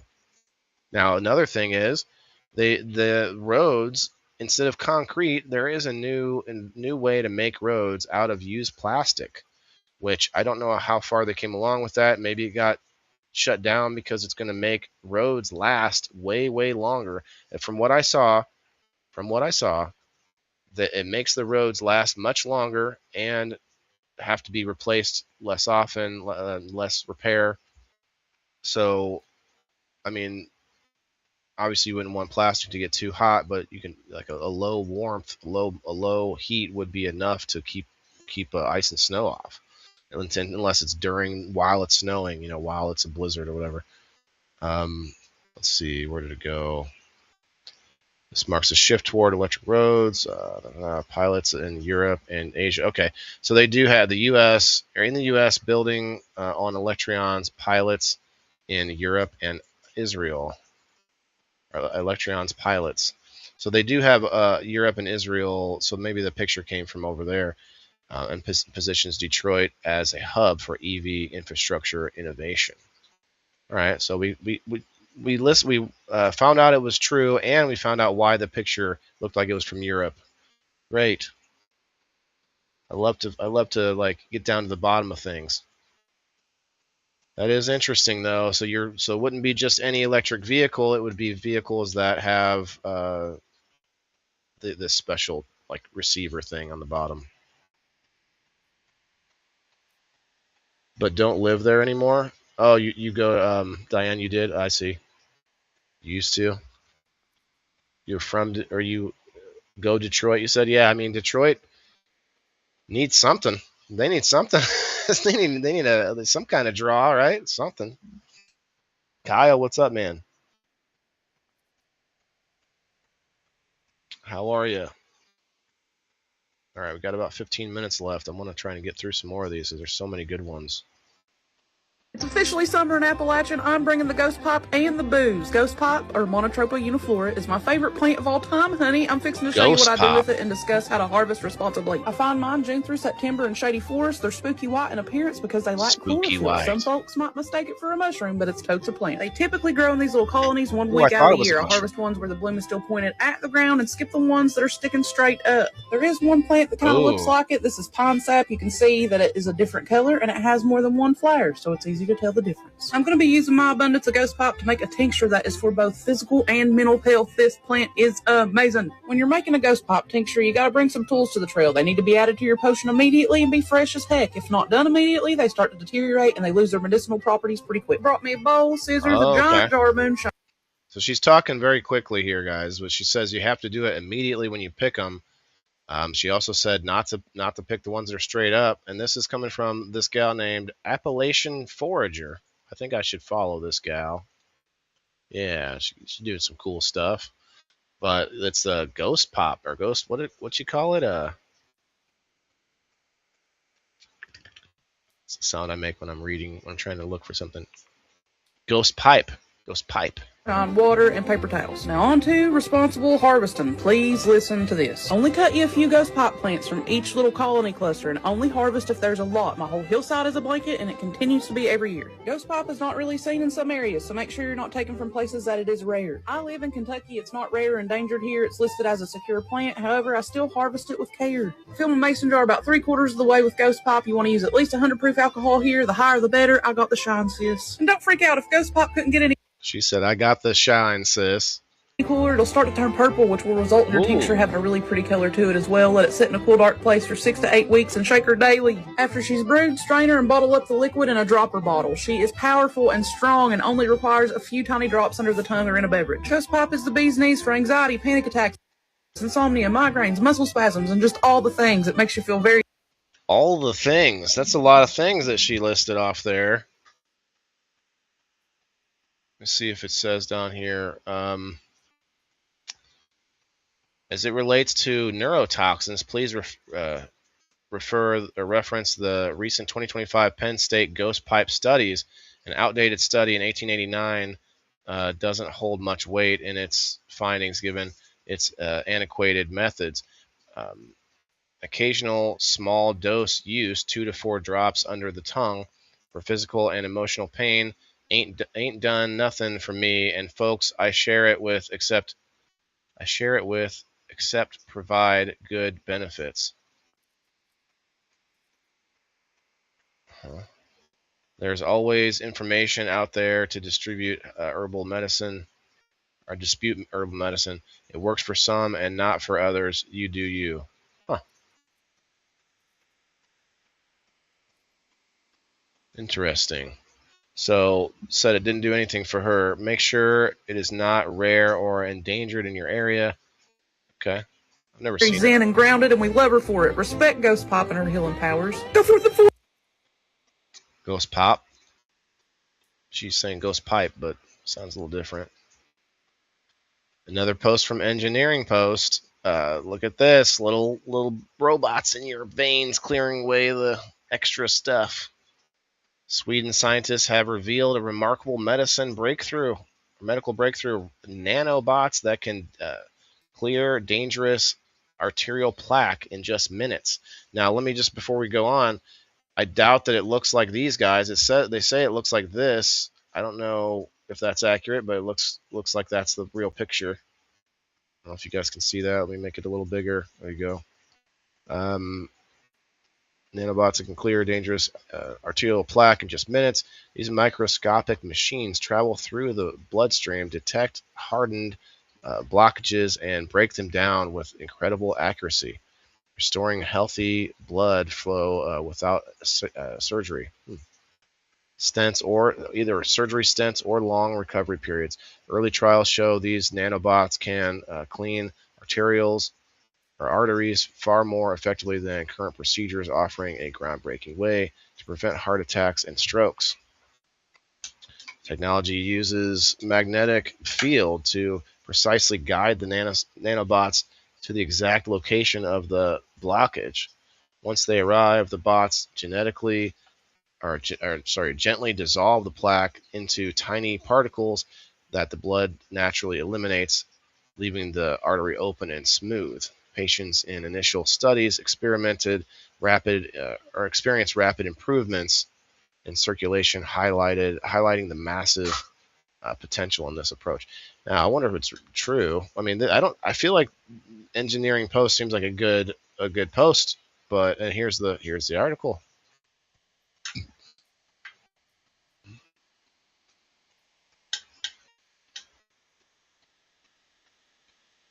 Somebody said, knowing my luck, one would get stuck and then drill through something important. Tiny magnetic robots, the future of kidney stone treatment. Magnetic, that scares me. Why did it go to kidney stone? Or is that just... Huh. Yeah, okay. Maybe they talk about it in here. How the micro robots work. Yeah, it's a lot. I'm not going to read it all, but promising lab results. This guy that hurts. That looks a little different than the other ones do. Science behind it. Hydrogel design. Trials and next steps. Okay, so there's a whole article here. If anybody wants to read through it, check it out. It is pretty cool.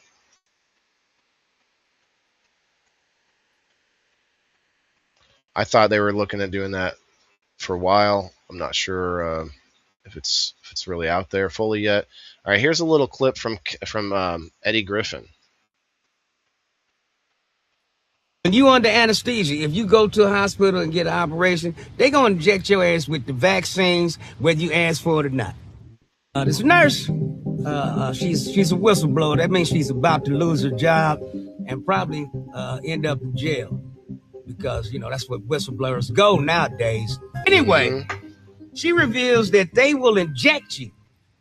When you under anesthesia, if you go to a hospital and get an operation, they're going to inject your ass with the vaccines, whether you ask for it or not. But when you go to the hospital, if you need surgery, you need a knee replacement surgery, first they're going to ask you if you had the vaccine. You're going to say no. Then they're going to say, well, you need to sign this consent. If you're going to have surgery, you need to sign a consent. In the consent, there's a word called biogenics. You sign the consent saying, I consent for you to give me biogenics. That basically means they can give you anything that they deem necessary, including vaccines. So, if I need an operation, I'm staying awake. With my hand on my pistol. With my hand on my pistol, he said. So, as you might have heard me earlier, like I am looking at a surgery coming up, and this scared me a little bit. I'm like, well, I better, make double extra sure that I tell them no, but you never know. I mean, has anybody seen, what was that movie with Jason Statham where he doesn't, Cranked, or was just called Crank, I think, where he literally like his heart is, or I think his heart's gone, or I forget what happened exactly, but he's like injured to the point where he has to keep like jolting himself with electricity throughout the whole movie. And there's a point in the movie where they're doing the operation on him, and oh yeah, that's right. If his heart rate slows down too much, he dies or something. He's got to keep it up. Well, there's a point where they're doing the operation, and the doctor, it's all these dirty, like, this is a dirty doctor. It's like all like criminals, The doctor just starts ashing into his open chest cavity as he's smoking a cigarette while he's working on him and stuff. Like that just reminded me of that. It's like, no, I'm not just going after doctors here, but you don't know every person, and it's just weird. They could drop something in there and be like, I can't find it. We're just gonna have to leave it. You know what I mean? Stuff like that. It's just scary when you're asleep on the table. See somebody injecting anything, 2 of us gonna die that day, because you injected me with a death shot anyway. Hey, you don't believe me? Look at the numbers of the vaccinated that have died and continue to die and get sick and twist up and shit. I don't have any numbers to give you guys. You guys can argue with Eddie Griffin about that part, but I have a feeling that might be correct, because there have been a lot of adverse side effects and stuff. But aside from that, aside from whether you think it's safe or not, they shouldn't be doing, like, sneaking in these little terms into the contract so that they can do whatever they want, kind of thing, which is really the main point of this post and why I wanted to show you guys. So don't, vaccine, no vaccine, whatever you want to think about that specifically, that's a whole nother topic. But what he was saying, though, the word that they use in the contract, I think that lady said it. Yeah, that's right. We'll play that part again. Yeah. We'll be right back. Hospital, if you need surgery, you need a knee replacement surgery. First, they're going to ask you if you've had the vaccine. You're going to say no. Then they're going to say, well, you need to sign this consent. If you're going to have vaccine, if you're going to have surgery, you need to sign a consent. In the consent, there's a word called biogenic. Biogenics. So I guess look for that, guys. Maybe you don't believe this. Maybe it's not true. Maybe not. I don't know. But look for that term, biogenics. And if you see it, if you're going to have surgery, say, what's this mean? I don't know. Ask them, right? Never get scared before surgery. What's the point? What's the point of getting scared? Well, I'm not saying that I'm like, I said some of it is scary. I mean, there's definitely concerns that bring a little fear into it. I'm not saying I should sit in fear. There's one thing to have the emotion of fear. Another thing altogether to let it hinder you or let it slow you down from whatever you're trying to do. Although it should slow you down in some cases, because fear there's a reason. That's a fear response is a natural survival response. This isn't smoking or vaping, it's pure plant power. Malign, thyme and mint work together to clear your lungs, support your respiratory system, fight inflammation and kill bacteria. Single or double packs available. Breathe easy, live better. This isn't smoking or vaping. I've seen some stuff like this. It looks cool though. Look at the ingredients. Would you guys try something like this? Would anybody try this? You get anxiety, Alice? I mean, I have anxiety disorder, so I guess fear might be just, it's really just a lot of anxiety. But they're, potato. You know what I mean? You think that's the name of the company, James? Doctors have left scissors in people after surgery, wads of gauze. Oh, wow. I haven't heard those stories, but that is crazy. Yeah, that's crazy. James, the only one commenting on the Foos book. Let me just say, hi, everybody. Give you a little waving hand. There you go. Oh, look, Waylon Maccabee's in the chat. Hey, what's up, Waylon? How are you today? All right. Anyway, this is pretty cool, though. We'll move on, but it's made by Puffy Air Diffuser. Puffy Air Diffuser. This might be helpful to me. I might actually want to try this. Tala says, nope. 5 HTP is safe as long as you are not on an antidepressant med. I've taken it for decades. What's 5 HTP? 5 HTP. Is that what was that in reference to? I'm sorry. Okay, next. If you're sick of getting your throat, all right, this is a little bit of,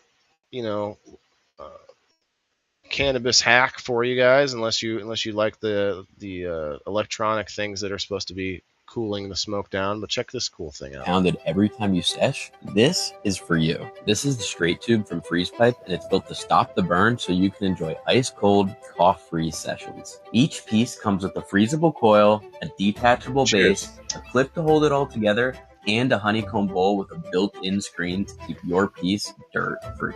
The coil is filled with glycerin, a safe, non-toxic gel that instantly cools the air as it passes through, and the inner spiral pathway along with the multi-hole filter in the base are specifically engineered to give you the smoothest pulls you've ever had. Right now, you can get the straight tube for just $135 with code CHILL10 at checkout. That's $15 off one of our best-selling freezable setups plus free shipping with your order. These won't last long. Tap the link below to join the over 200,000 customers who have upgraded their sessions and grab your straight tube before it sells out again.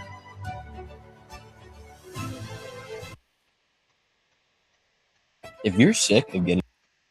So, yeah, Freeze Pipe. I've seen some smaller ones like this, and I've seen the Freeze Pipe brand, but this is a big boy. This is pretty. And it's got a very the gel. It won't break the glass and all this stuff that seems almost too good to be true.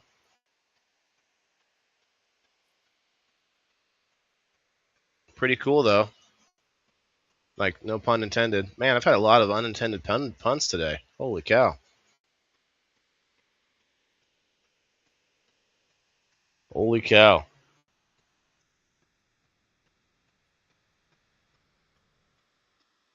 %, germination on the strawberry banana split seeds. All 7 have big roots. Nice. Strawberry banana split. Let's go. Anyway, that's pretty cool. I like cooling the smoke down. It's much better for us. Better for the lungs. Okay, so this is going to sound crazy, but all right, so has anyone heard of Clean Green? I've been seeing this commercial. I don't plan to order from it. I plan to grow my own, right? But it's some kind of a gimmicky thing that has to somehow legal, but you can buy cannabis online through this legally, and they're advertising it and stuff like that. I don't know how legit it is. It says I was super skeptical. Then I tried one order, and the quality was absolutely insane, better than anything I've gotten from the shop I'm sold. From the shops I'm sold. So what I'm predicting is it's mostly CBD and other cannabinoids. I don't think it's a lot of THC, but I don't know. I have no idea. Let's see. I've been getting premium bud delivered straight to my front door. I don't even have to leave my house. Premium bud, he said premium bud. Hearing about this company called Clean Green from 3 different friends, and I was super skeptical at first. How is this even legal? But it turns out he doesn't even look like a stoner, but you know what? We don't always look like stoners, like me. It's completely legit under the 2018 Farm Bill. 2018 Farm Bill. This must be an old post because that's already screwed up, buddy. Sorry. So after reading hundreds of positive... Wait, let's read some of these reviews. Let's see. Better than I expected, so I will order again. What did this guy say? Box and throw around and delivery truck, and I loosened the roll. And it loosened the roll. Thank you. What? I love everything about it. I only wish they could box it. It gets thrown around a lot. Oh, okay. Interesting. So it gets all beat up and... of positive reviews on their site. It's my first experience with getting flour online. I was very satisfied with the discreet delivery. Very satisfied with the product. Find it way smoother and less harsh, and less harsh than what I've gotten at the dispensary. This awesome. Oh man. Who's on their site? I decided to give it a try. I finally. Not gonna lie, I only tried Clean Green because a friend wouldn't shut up about it. Did not expect it to hit this well. So they don't really give you that much detail about what it like. Is it flour? They say flour, but what does that mean? CBD? What is it? Only placed one order, and the quality is absolutely insane. Like, better than anything I've gotten from the shops. And here's the crazy part. They guarantee delivery and quality. So if you don't like it, you can get all your money back, which is honestly insane. Oh, that's what it is, James. I forgot about the THCA. Yeah, well, that's all going to be out the window now. Sorry, Clean Green. When was that? It won't tell me when it's from. I don't see a timestamp on it. Okay. Huh. Let's see what the commenters say. Just got mine today. Awesome. Ordered a week ago. I thought it took 2 to 3 business days, but it took about 7 to 8. Still waiting to try it out. As soon as I get it, I'll let you know. Got mine yesterday, and I still haven't been able to peel myself off the couch. My cat is mad as hell. I wanted to. Right. That's because that's what all of us are looking for. We just want to be stuck to our couch. I love it. It's great. This is the real deal. Just received my second order. Let's go to all. In fact, let's go to newest. That's a $200 delivery fee. Site sucks. Can't get the part where product is actually for sale. Do you ship to Texas? Right, I bet not. We ship to Texas, right. Let's see. What is it? THX? Do you deliver to San Antonio? Anyway, how do I order? Probably got to go to the website. Let's see. Why are you crying at me, dude? Just staring at me. Come on. Come on. We got things to do here. Anyway, let's get out of this. That's crazy, though. Heat our home in the mountains exclusively with wood. This is Off-Grid Homestead Farm. Or, I'm sorry, Off-Grid Homestead Fam. Pretty cool. This is what we have to do every year. We get a $20 permit and we can go into the national forest to cut up to 10 cords of down and dead trees. We make it a fun camping trip with all of our friends where we cook really good food and have a good time. We usually make 4 trips into the forest because we generally need 3 to 4 cords of wood to sustain us through the year. A cord of wood is 4 feet by 4 feet by 8 feet. We only collect our 3 favorite types of wood, which are oak, cedar, and pinon. Everyone usually has their own wood preferences. These are our favorites. We then sort them by type so it will be easier for us to go and grab what we want throughout the winter. Some wood types burn hotter, some burn longer, and some catch quicker to make it easier to start your fire. A lot of work, but we thoroughly enjoy going camping in the woods with our friends to collect all the woods.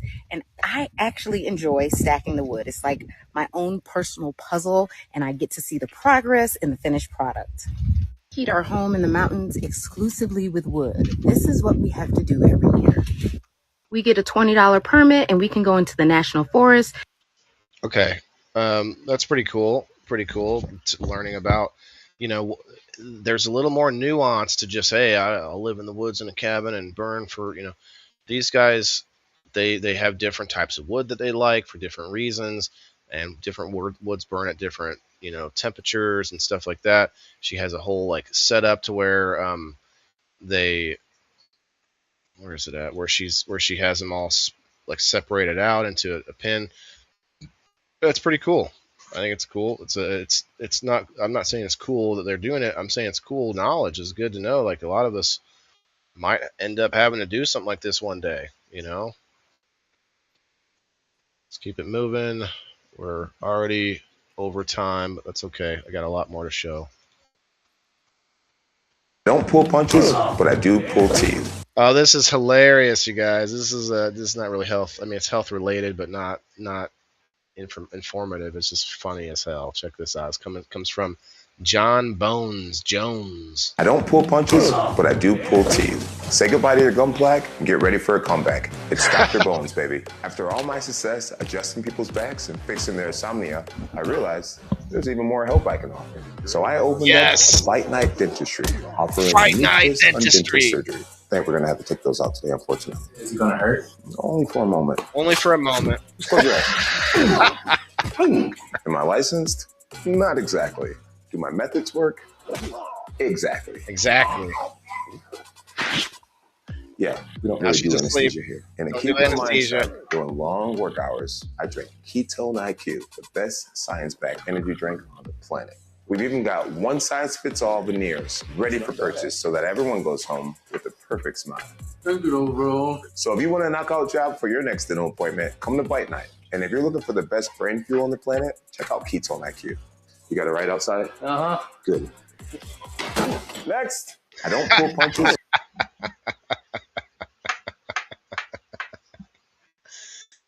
Wow.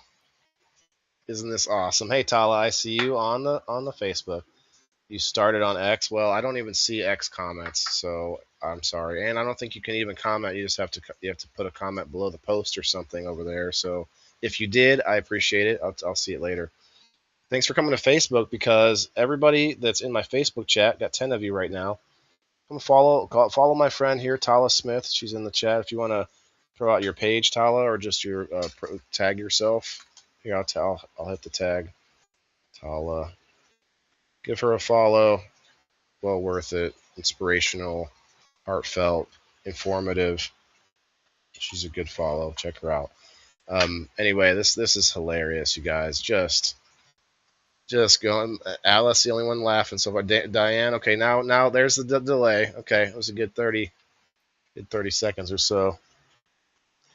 If you turn comments on, I can't do that with the way I'm doing it. I don't have any idea how to turn comments on through the Rumble Studios, unfortunately. I'll try another. Okay, let me back up and not be a Debbie Downer. I will try it again, and I will try it on my phone, but just go live on X and see if I can fix it there or in the settings. I don't know. I don't know where it's at exactly. I swear I did it before, though, Tala, and it just went back to no one can comment. Unless you are well, I know you're verified. Verified users can comment, actually. I forgot about that. Verified users can comment. Reload. What? Reload. Am I still live over here? What's going on? What's happening? Forgot about that. Let's do this. Nope, can't. It's so hard to get to comments now on X. They really need to fix this stuff. There's live chat. Yeah. Okay. Just looking. Anyway, Dr. Bones. Pretty funny. Let's move on. After what I just learned, I will never let my baby girl wear Crocs again. Crocs, most foam shoes, are made of petrochemical-based EVA foam. Doesn't sound like a big deal, but when they heat up in the sun, you're at the beach, they're in the park, it's hot out, well, they off-gas these toxic chemicals, phthalates, VOCs, and even PFASs. And kids, they absorb so much through their skin, especially through the soles of their feet. Here's the kicker. In traditional Chinese medicine, the feet have about 60 energy points connected to the brain, the heart, the liver, the kidneys. Her feet matter to me. Her health matters. And foam footwear, it's not worth the risk. So instead, we choose natural breathable materials, leather, cork, and organic soles. Protect your kid from the ground up. I'm Drew Canole, and here's my promise. I'm not going to stop until I transform 100 million people and help them break free from the matrix of manufactured sickness. Send me a video throwing away your Crocs, and I'll pick somebody to win some Organifi Shilajit. Organifi Shilajit. This guy named Drew Canole. Drew Canole. What? Get back over here. Your feet are always foundation, or are your foundation. I'm giving away free Shilajit in a few to a few people. Interesting. I didn't even see that, the giveaway part. But my son has some Crocs. I don't think they can fit him anymore, but or at least he's growing out of them very soon, if not. But I don't think he's worn them. Obviously, it's wintertime now, so it's interesting. I don't know how true it is, but let's see if he let's see if we can read the. Okay, yeah. I want to see if I can find the name of the.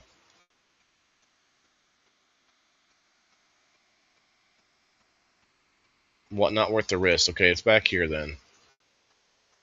They off-gas these toxic chemicals, he says. We're gonna research it. Okay.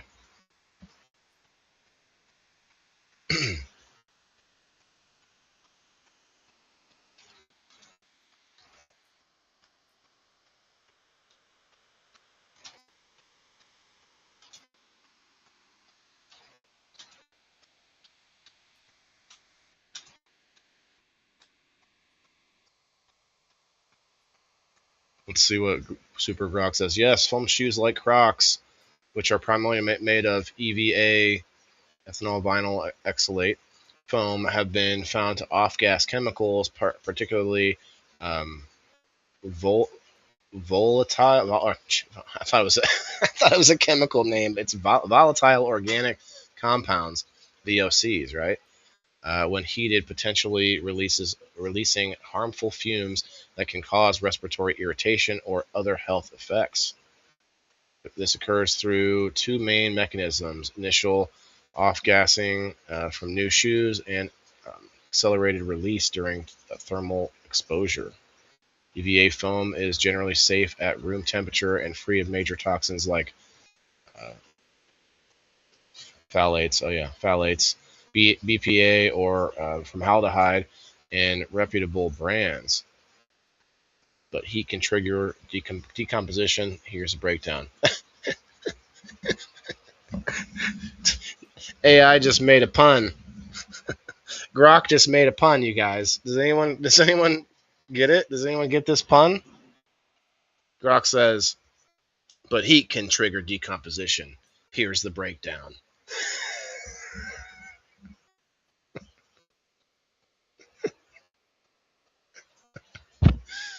Anybody?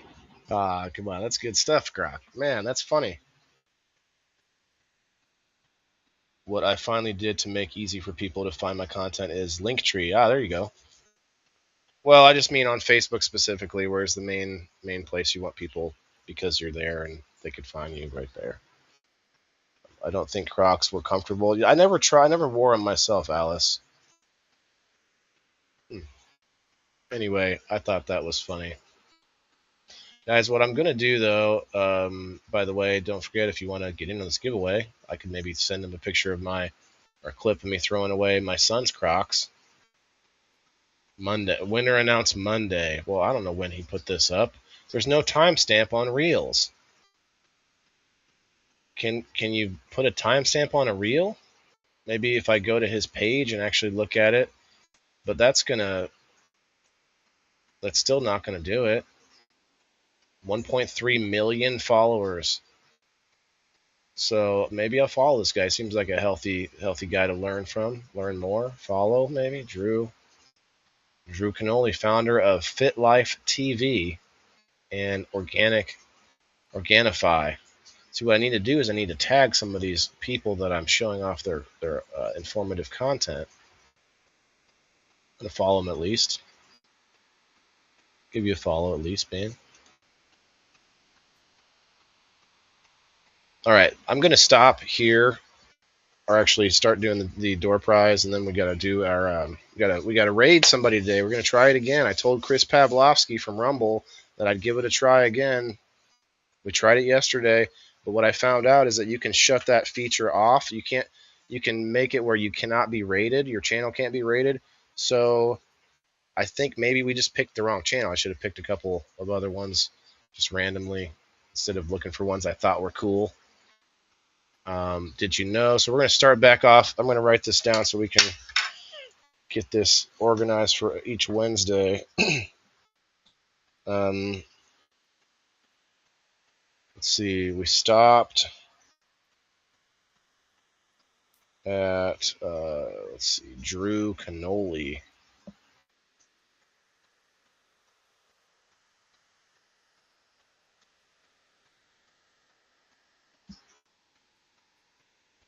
Drew Cannoli.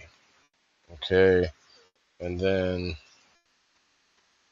up here, I need to find where I showed a few of them before we, wow.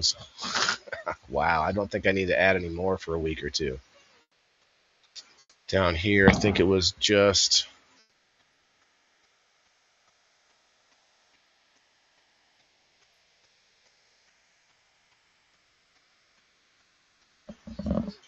okay.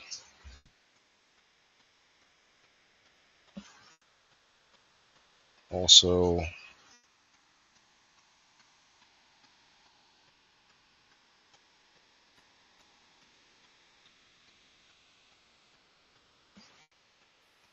what's that? Engineering posts. Breakthrough on Alzheimer's, which we didn't talk about very much. I know it was the cheese, shredded cheese.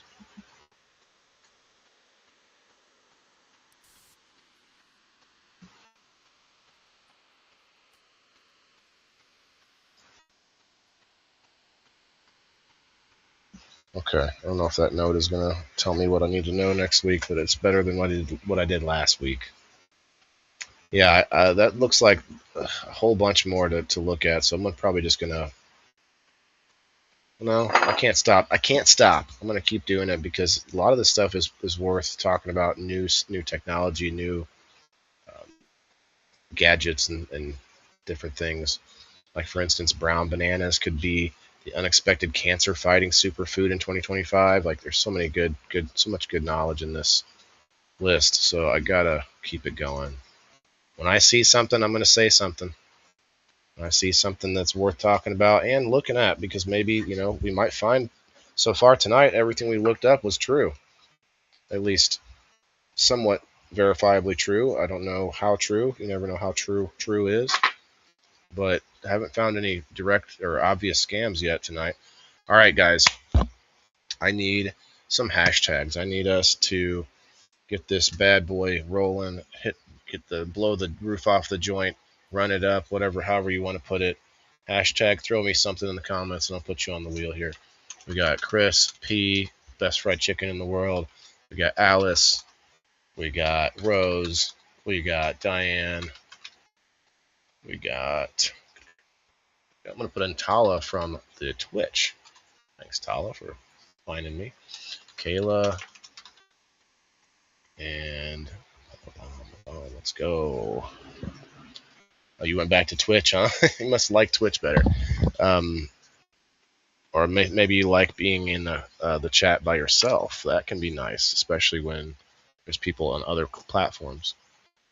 Thanks, Chris. I got you, brother. And remember, you can get an extra spot from Facebook, Rumble, and I'll give a YouTube spot out if anybody finds us on the YouTube and chats. And if you could, guys, I know it's more, and I'm asking a lot, but on Rumble and YouTube and even X, if you get a chance, make a comment under the post. Those comments are permanent. When you go to a live stream and get into the live chat, that's not permanent. That goes away later. So again, like this live chat on the side that you're in, all of that stuff goes away. But if you go down here and you say like, hey, everybody, just like Hank Hill would say, hey, everybody. And then, you just be like, maybe you just like do like a WTIF or something like that, right? Oh, that's right. It doesn't work on the computer. You got to do it on the phone, on the app right now. That's weird. Okay, I'm going to verify that as we speak because that's a pain in the butt, and I got to know how to tell you guys what's up. So you close out of the live chat. You go to the what's called comments, and I'm going to go back into the hey Ever bought her? And I'm going to give you a wave in this one because I got my access to my emojis. I'm going to say hashtag WTIF, and then boom, it works on my phone. It doesn't work on the computer. I can't even hit the like button on the computer right now. So they've got something broken on the computer at the moment for the Rumble, but hey, it is what it is. Back to the Facebook. Let's see who's commenting. All right, so far we got Kayla again on Facebook. I don't know why I put K-A-L. Kayla.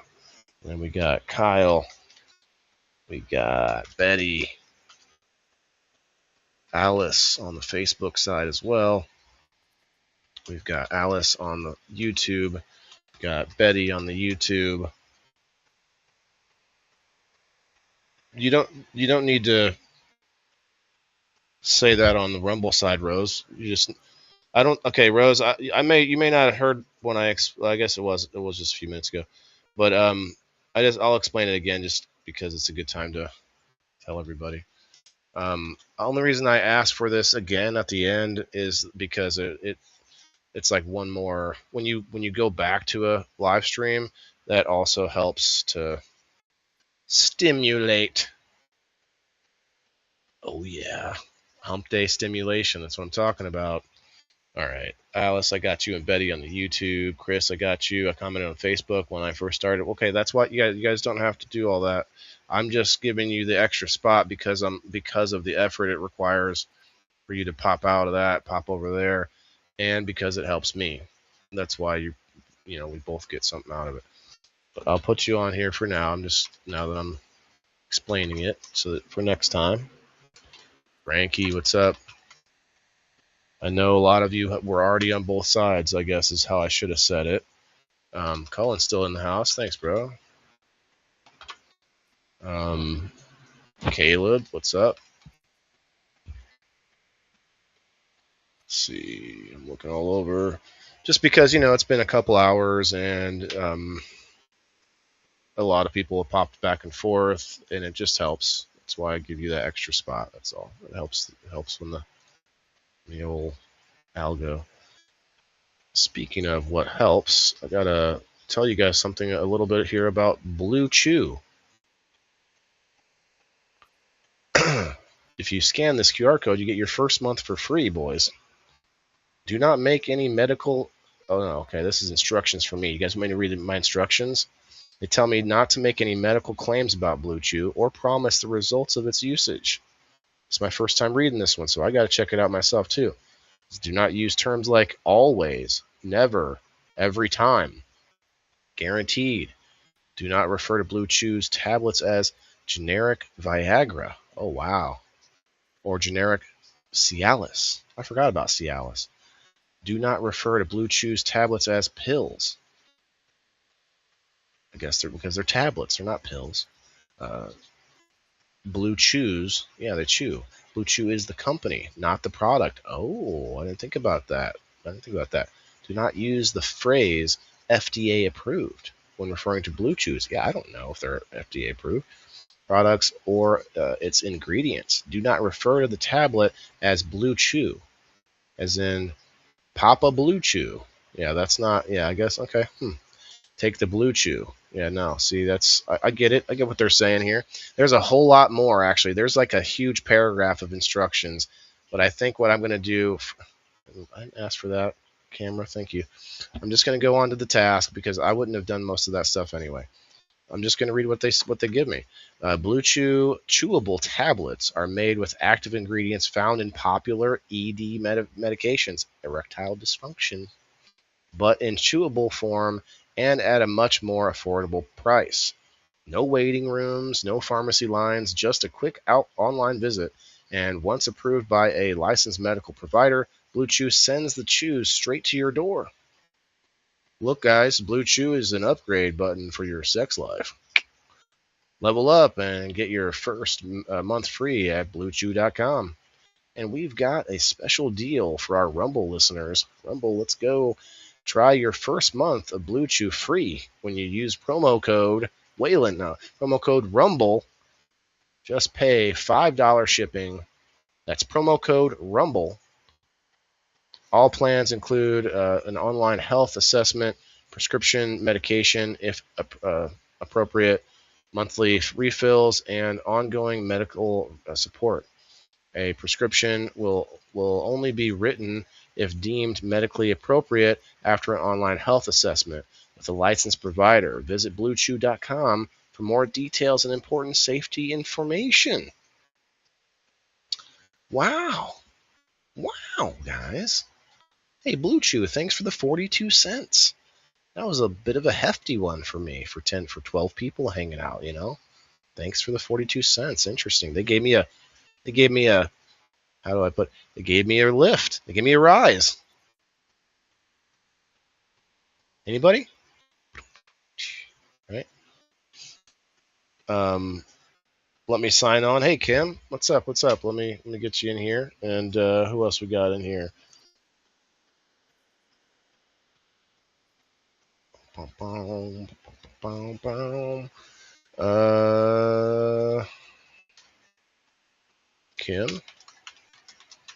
Kim heading over to the Rumble.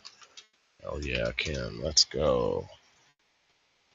Kim, you won today. Congrats. I'm sure you saw that earlier. I tagged you. Let's see. Make sure I didn't miss any. Don't come looking for me, Alice says. Alice, I'm on an eat an outlet for them Blue Chews. No, just kidding. What is all this? Oh, wow. Rose hit me with the full pack. The full pack. We got the dogs, the cats, I don't know, is that a ferret? What else we got in here? We got the drumming cat. Oh, man, she got them all. And we got the dancing bananas. Let's go. Because they're chews, right, Tala? Yeah, I figured that part for sure. Yes, okay. All right, Diane, did I not get you yet? I don't think I got that, Miss Diane. I can't forget Diane. I'll forget Jack, but not Diane.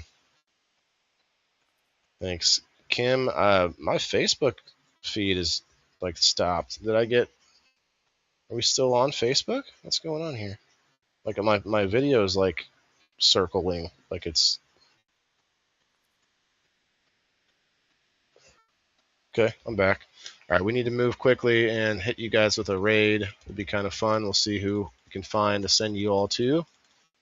I have to do 5 per month now, so it is what it is. Might find us some new cool, talented creators to follow on Rumble, and we might even get some people to raid us. Might be cool. So I like that they changed that. It's cool. I say cool a lot because it's cold outside. Yep, it froze on me there. Yeah, it froze. It kept. So this is another reason why you follow on multiple places, because it'd be messed up, you know. Tala, did I only put you on there once? I should have put you on there twice for Facebook, but you might. Well, I could refresh. Although, you know what, Tala, I'd let you get in the games to check it out if you ever wanted to. If you won this wheel, it gets you a game night ticket. So it looks like Frankie, maybe Diane. Looks like Diane. Yeah, Diane's going to get it. Awesome. Diane knows exactly what to do with it. But if you are not a paid... Wait for that loud cheering to get done. If you're not a paid subscriber of mine, then this wheel gets you an Indoor Farmer game night ticket, which means you get to be in the teams, in the audience, playing in game night where you don't have to make any decisions. You just get to win prizes, possibly. You get a chance to win prizes. You do have to be there to win, but that is what happens for anybody outside of my community. But for Diane, who is a paying member, she gets an Indoor Farmer coupon, which is a store credit for myself or any of my sponsors. Every sponsor I have that is a current sponsor can be, you can use store credit to them. So it's a multi. I should be saying it that. Why haven't I been saying it this way? You're getting store credit to every sponsor that sponsors this show, my shows. Every one of my sponsors. I don't know. Any way you slice it, any way you want to word it. That is basically what it is. And store credit for me and any sponsor. And you could use it as a game night ticket. Diane, where are we at? 32 now. 32. Diane's already won twice this week. 32. Hell yeah.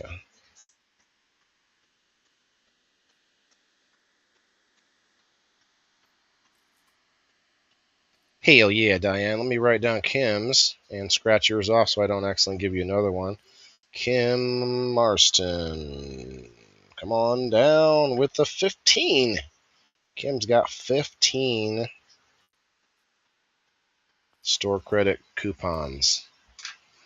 Indoor farmer coupons. Fitting.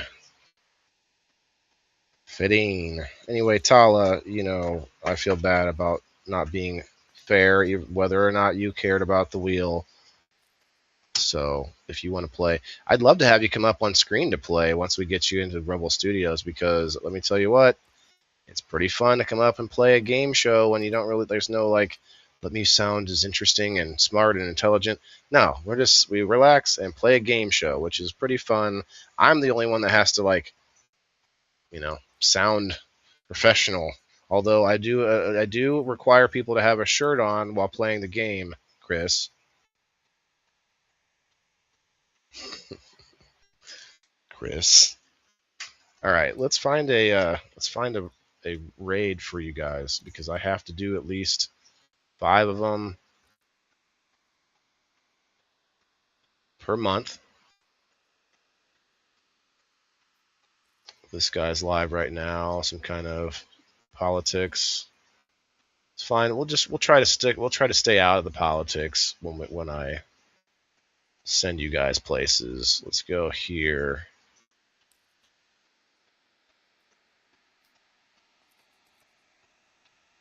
Podcast going to be political a lot of times too. Say no, posers. What? Giants DJ Z saving faith. Who is Jesus? Oh god, it's going to be harder than I thought to do this. Bill Cooper. Actually, let's go, instead of podcasts, let's go to like maybe gaming or music. Music might be all right.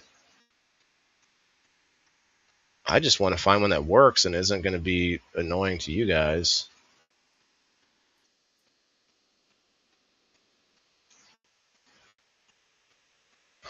Let's see. Education. Hey, education.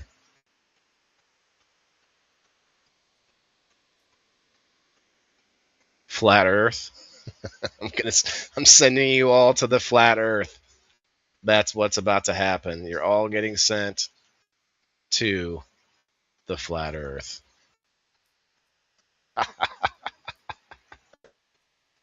Here we go.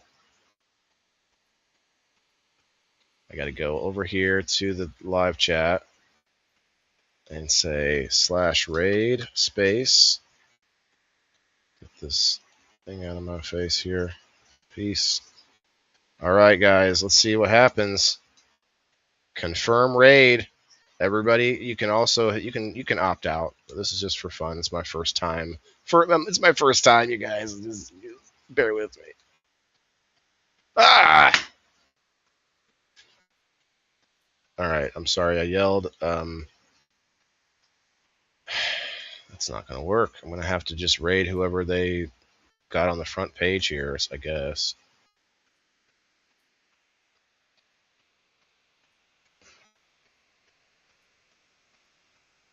I got to take it back to mine. It keeps pulling that up because the fire sound that I'm playing right now is only 15 seconds, so it just keeps playing that same thing. I like this one. I'll play this.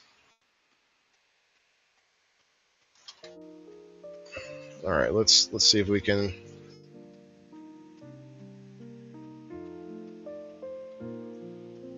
Something went wrong. Unable to process. All right. Well, Rumble, I don't know what to tell you. I don't know what to tell you. You give me a, you know, like a quota give me a quota. And, you know, you can't meet your quota. See if I could find somebody. I'm going to try it again. I got about 5 minutes to try it again until the bus gets here. Maybe a few more minutes than that. MAGA Rockstar Gamer Games Music Mix. Oh, I'm not trying to send you guys to some boring like news station. Well, what am I? Wait. This was a news show. I meant like legitimate news, like big guys. The Howie Carr Show, December 25th. All right, I don't know who Howie Carr is. Let's see what he's about.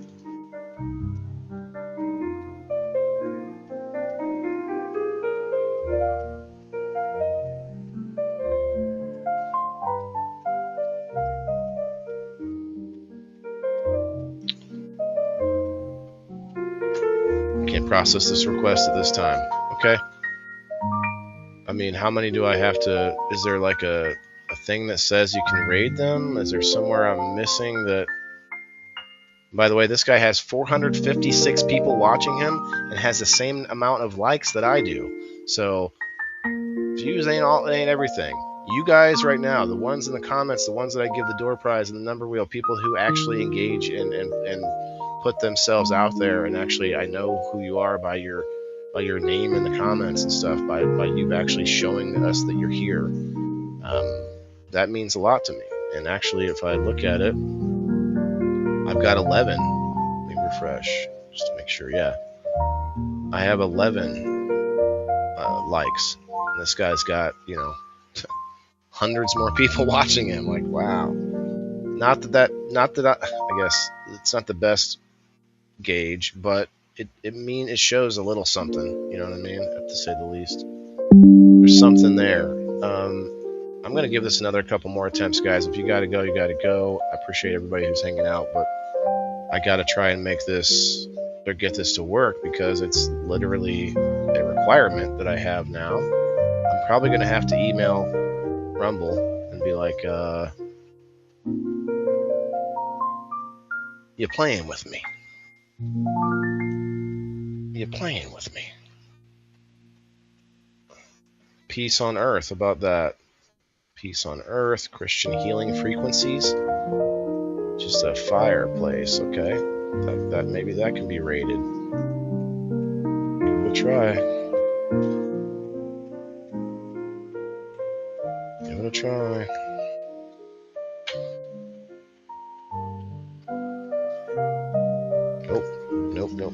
Nope.